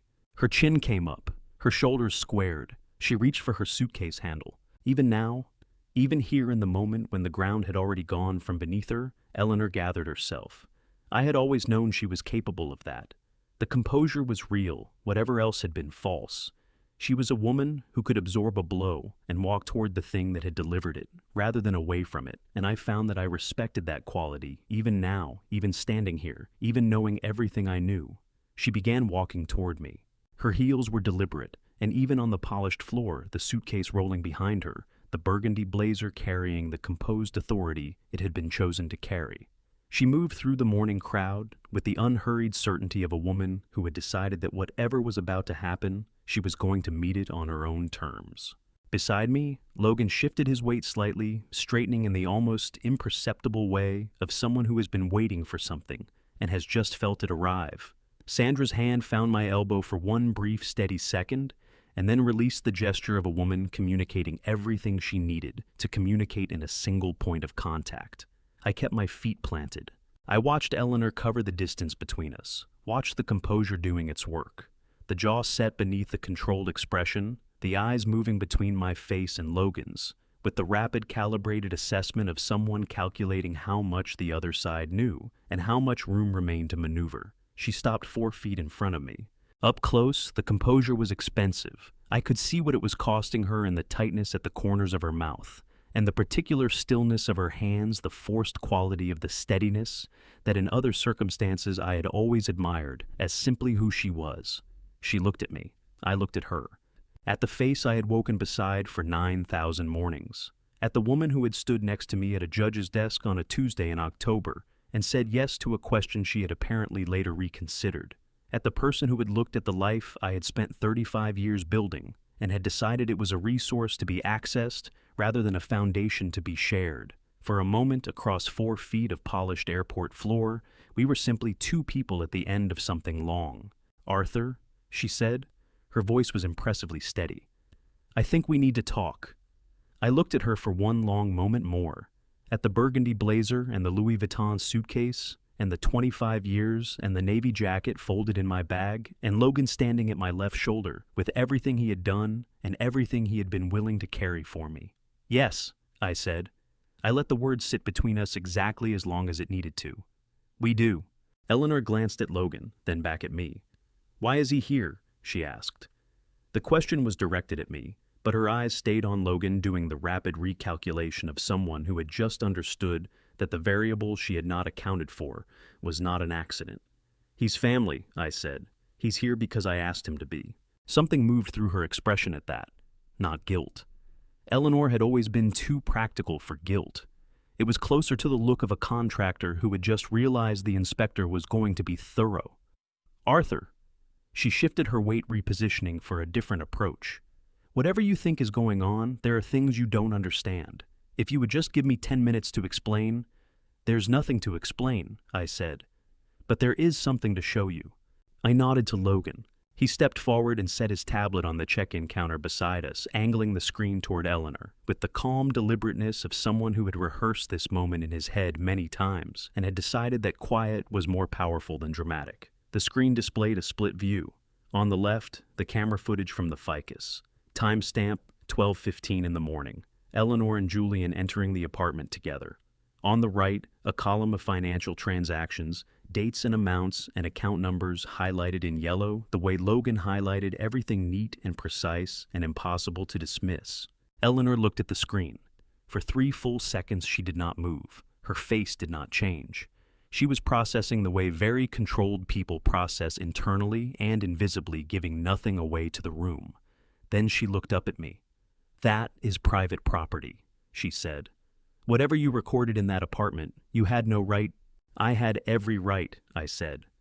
"It is my apartment. My name is on the deed. Under Ohio law, the property owner may record within their own residence without the knowledge or consent of other parties present, provided the owner is one party to any communication being recorded. I was the owner. I consented. The recording is entirely legal." I had not planned to deliver that paragraph. It came out clean and complete because I had listened to Logan explain it 4 times over the past week, and it had settled into me the way solid information settles when you have had time to absorb it properly.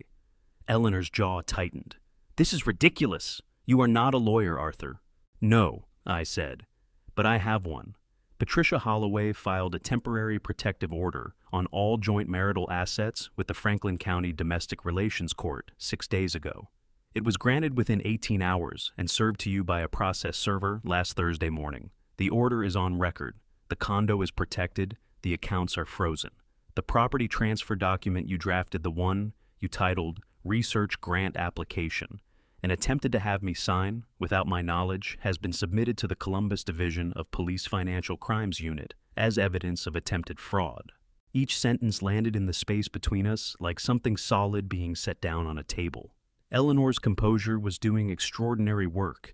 I could see the effort of it in the set of her shoulders, the controlled evenness of her breathing, the way her hands stayed still at her sides when every instinct must have been telling them to move.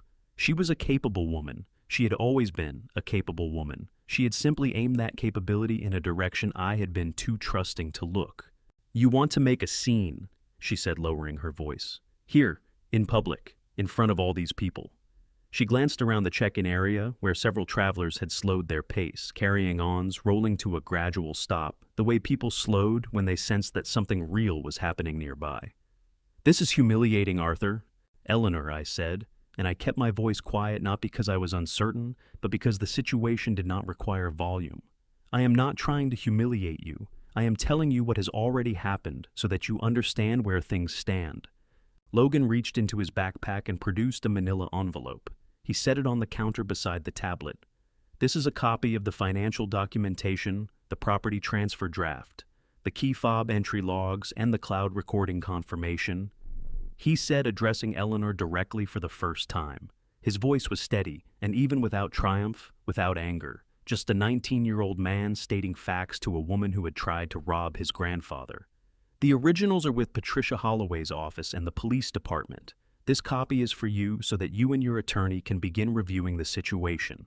Eleanor looked at the envelope. Then she looked at Logan with an expression I had never seen on her face before.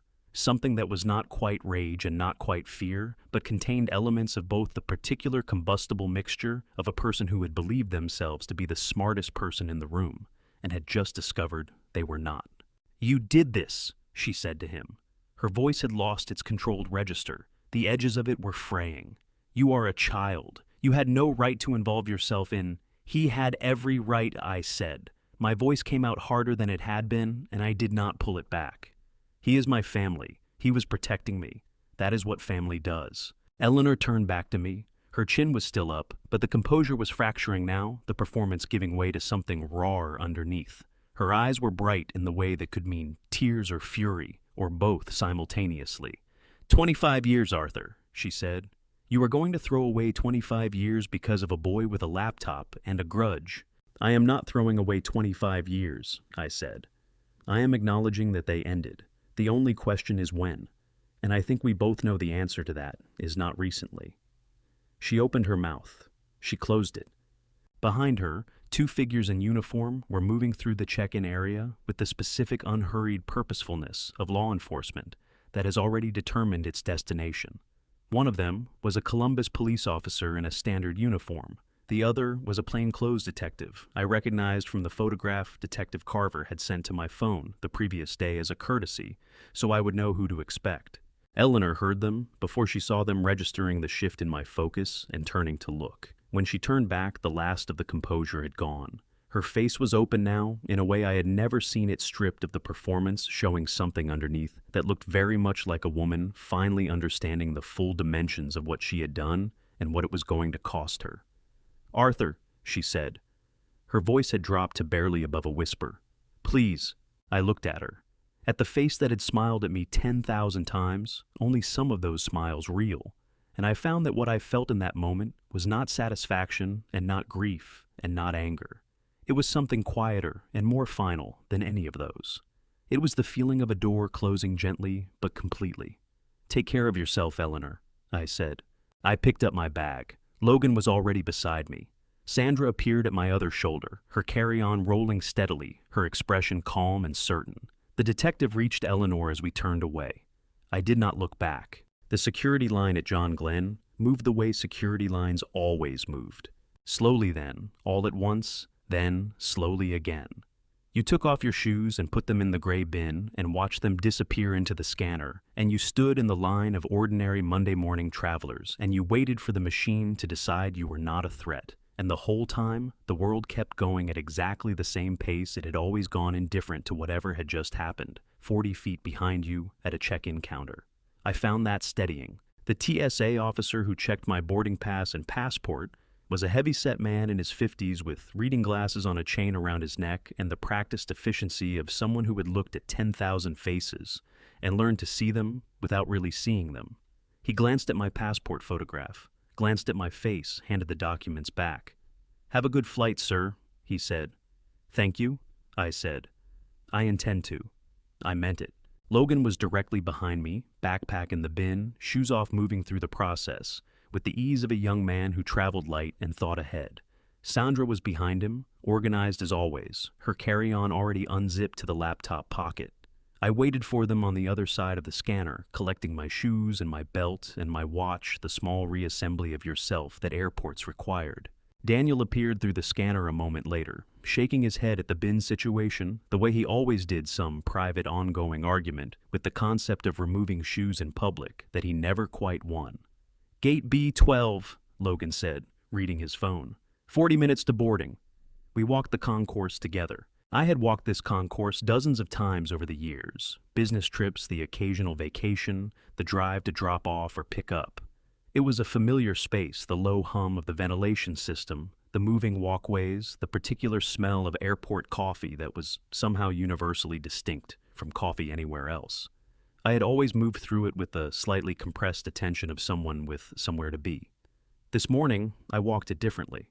I noticed the light coming through the high windows at the end of the B concourse, the way it fell across the polished floor in long, pale rectangles. I noticed a young couple sitting against the wall near gate B7, their heads together over a shared phone screen laughing at something. I noticed an older man traveling alone, his carry-on between his feet, a paperback open in his lap, reading with the focused contentment of someone who had learned to be comfortable in his own company. I thought that will be me someday, and the thought did not frighten me the way it would have frightened me a week ago. At gate B12, we found 4 seats together near the window. The tarmac spread out below ground crews moving around a wide-body aircraft in the early morning light, the practiced choreography of departure preparation. Logan plugged his phone into a charging station. Sandra produced the wax paper sandwiches from her carry-on and distributed them without asking whether anyone was hungry, which was the correct decision, because none of us would have said yes, and all of us needed to eat. I sat with the sandwich in my hands and looked out at the tarmac and let the morning settle around me. My phone buzzed, a text from Patricia Holloway. Eleanor was taken in for formal questioning this morning at the airport. Julian Mercer received a voluntary interview request from the Financial Crimes Unit and has retained an attorney. Process is moving. You don't need to do anything today except get on your flight. I'll be in touch. I read it twice, then showed it to Logan. He read it, nodded once, and looked back out the window. "It's done," he said. "The beginning of done," I said. "There's still a lot of process ahead." "There is," he agreed. "But the part where she could still take something from you, that part is done." I thought about that, about the specific distinction he was drawing. The legal process would take months, possibly longer. The divorce proceedings, the fraud investigation, the financial accounting of what had been taken and what could be recovered. None of that was finished. None of it would be finished for a long time. But Logan was right about the other thing. The part where Eleanor could act against me without my knowledge, where she could move money and draft documents and hand keys to strangers while I drove to job sites in Dayton and trusted that the foundation was holding.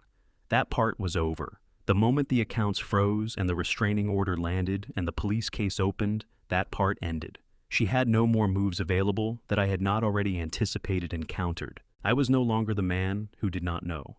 I took a bite of the sandwich. Turkey and Swiss on sourdough. Sandra's standard, the mustard to mayo ratio, exactly right. In the way that only happened when someone had been making the same sandwich for years, because they knew it was what the people they loved preferred. Daniel was reading something on his phone. Sandra was looking out the window at the tarmac. Logan had his headphones around his neck, but was not using them, his eyes half closed in the particular posture of someone allowing themselves finally to rest. I watched my family in the Gate B12 waiting area of John Glenn Columbus International Airport on a Monday morning in early June and felt something move through my chest that I had not felt in so long that it took me a moment to identify it. I had spent 25 years married to a woman who had treated my trust as a resource to be harvested. These people treated it as something worth protecting. That was the difference. That had always been the difference. I had just been looking in the wrong direction to see it clearly. The gate agent's voice came over the speaker, announcing pre-boarding for passengers requiring additional assistance. Logan opened his eyes. Almost time. Almost time. I agreed. I pulled out my boarding pass and held it in my hand. Arthur James Vance, seat 24, A. Columbus to Newark to Istanbul. A trip that had been booked as a distraction, redeemed as something else entirely. I thought about Eleanor for a moment, not with anger, not with grief exactly, with something more like the feeling you had when you walked away from a building you had spent years working on and finally accepted that it could not be saved. Structural compromise too deep, too pervasive, too long, ignored. Sometimes you documented the damage, secured the site, and walked away. Sometimes that was the only responsible thing left to do. I had documented the damage. I had secured the site. Now I was walking away. A ground crew member below the window gave a signal to the aircraft, and the jet bridge began to extend toward the plane's forward door, closing the distance between the terminal and the aircraft, with the slow mechanical certainty of a thing that had been designed to connect. I watched it reach its destination and lock into place. Grandpa. Logan was standing backpack on his shoulders, boarding pass in hand, watching me with an expression that held everything the past week had been and the lightness of what was still ahead. I stood up. I picked up my bag. "Let's go," I said.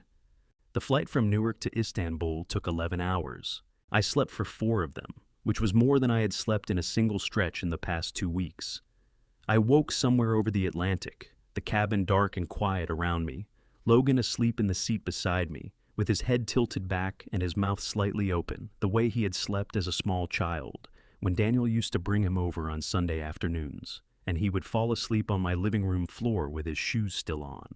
I sat in the dark of the aircraft and listened to the engines and felt the particular stillness that came from being suspended between places. Neither here nor there, not yet arrived. I thought about Eleanor. I had been avoiding the thought for days, managing it, the way you managed a structural assessment methodically in controlled segments, never allowing the full weight of it to land all at once. But in the quiet dark of the aircraft over the Atlantic, with Logan sleeping beside me and Daniel and Sandra somewhere in the rows behind, I let it come. 25 years. I had loved her. I wanted to be clear about that, at least to myself in the dark where no one else could hear. Whatever she had become, whatever she had been doing behind the careful architecture of our shared life, I had loved her. The woman at the company picnic in the yellow sundress, the woman who had stood beside me in a judge's office on a Tuesday afternoon in October, because we had not wanted a fuss, just the fact of it, just the official beginning. The woman who had laughed on a hiking trail in the Smoky Mountains with the sun in her eyes. I did not know when she had stopped being that woman, or whether that woman had ever fully been real. I suspected the truth was somewhere in between, that she had been real in the beginning and had changed by degrees so gradual that neither of us had marked the turning point. Or perhaps I had marked it and chosen not to look directly at it, the way you sometimes drove past a building you knew was in trouble and told yourself the cracks were settling, normal, nothing structural, because the alternative required action you were not yet ready to take. I had been a builder my whole life. I should have known that deferred maintenance was always more expensive than early intervention, but you could not go back and re-engineer the past. You could only assess the current condition, document the damage, and decide what to do with what remained. What remained was considerable. I thought about the deed to the condo safe in my briefcase in the overhead compartment. The retirement accounts diminished but recoverable according to Patricia. The navy jacket folded in my checked bag going to Istanbul. The photograph of Daniel at his college graduation. Logan's olive green backpack in the overhead compartment beside my briefcase stuffed with whatever 19-year-olds stuffed their bags with when they were going to Turkey on a week's notice because their grandfather needed them. What remained was the things that had always mattered and the clarity to see them plainly. I closed my eyes. When I opened them again, the cabin lights were coming up and the flight attendants were moving through the aisles and out the window. The sky was turning from black to a deep luminous blue, and somewhere below us, still invisible, but drawing closer, was Turkey. We landed at Istanbul Airport in the middle of the morning, local time, the city already fully awake beneath a sky of startling clarity, the kind of blue that made you understand why people had been painting this sky for 3,000 years. I stepped off the jet bridge into the terminal and felt the air change around me, warmer and somehow more textured than Columbus air, carrying something I could not name the weight of a place that had been continuously inhabited since before anyone I knew had been born. Logan appeared beside me, backpack on, eyes wide, with the particular alertness of someone who had slept on a plane and woken up in a different country. "Look at that light," he said. I looked. The terminal windows faced east, and the morning sun was coming through them at an angle that turned everything gold: the floors, the moving walkways, the faces of the travelers moving past. It was the kind of light that made ordinary things look significant. "Yeah," I said. The hotel was on the European side of the city, a 20-minute taxi ride from the airport, through streets that felt like they had been arranged by someone with a different theory of geometry than the one I was accustomed to. Narrow roads opening suddenly onto broad boulevards, ancient walls standing beside modern apartment buildings, minarets rising above neighborhoods of red-roofed houses.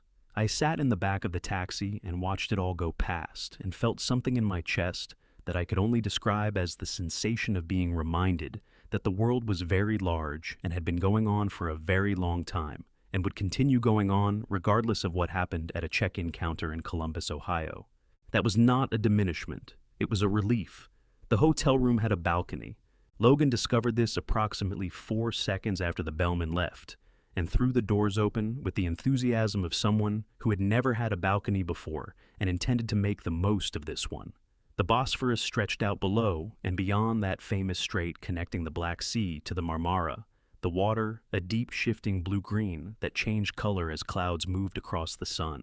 On the far shore, the Asian side of the city climbed up from the waterfront in layers of rooftops and greenery. Ferries moved across the water in both directions, white and purposeful, trailing thin lines of wake. I stepped out onto the balcony beside Logan. He was gripping the railing with both hands, leaning slightly forward, taking it in with the full physical attention of someone encountering something genuinely new. I stood beside him and looked out at the water and the city and the sky. For a long time, neither of us spoke because the view was the kind that made conversation feel unnecessary. And we were both people who understood the value of not filling silence that did not need to be filled. Then Logan said, "How are you doing, actually?" I considered the question honestly the way he deserved. "I am 60 years old," I said. "I have a paid-off condo in Columbus, Ohio that belongs to me entirely.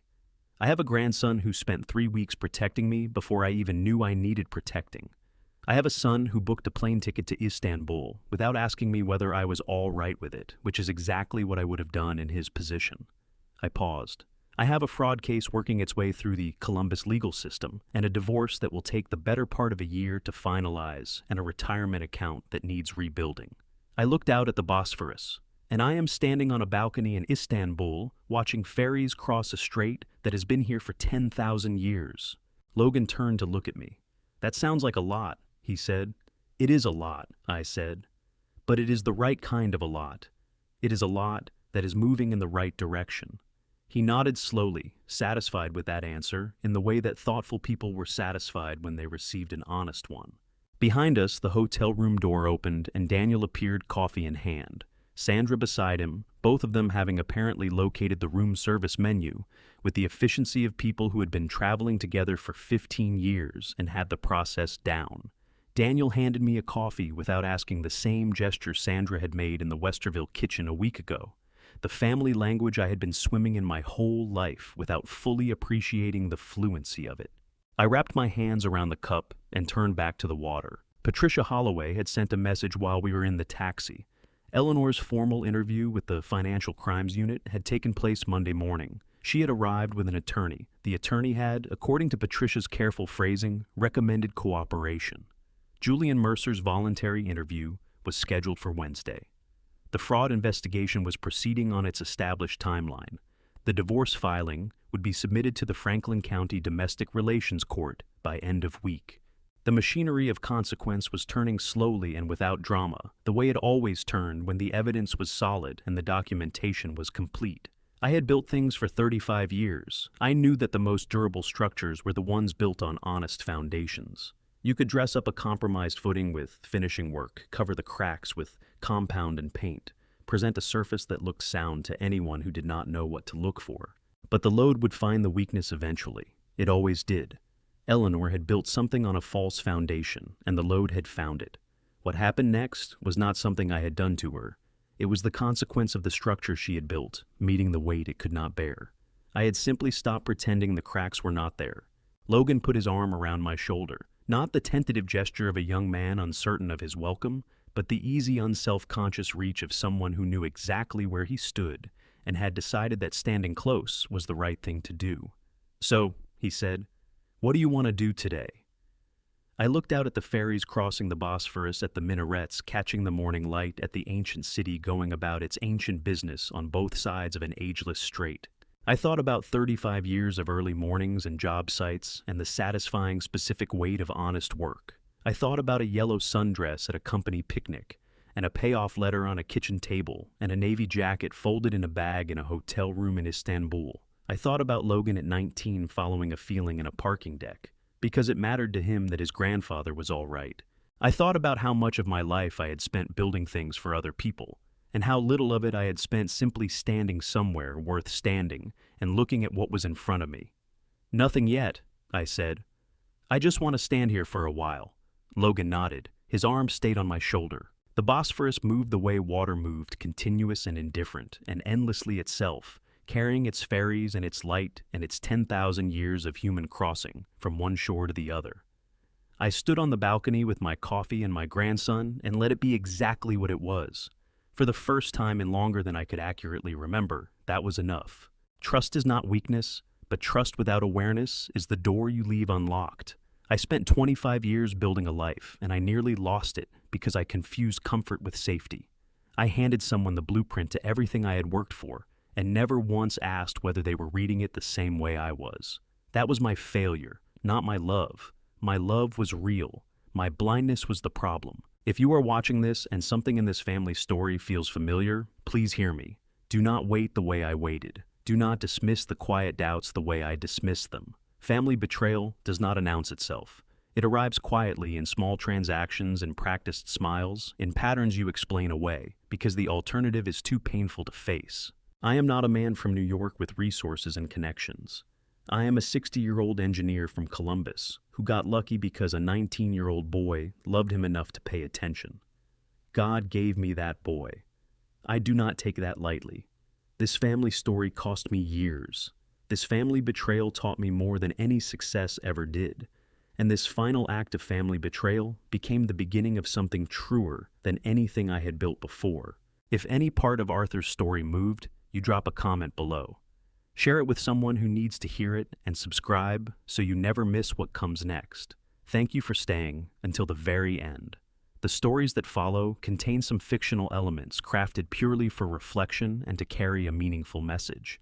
If that is not the content you are looking for, we completely respect your choice to find something better suited to you.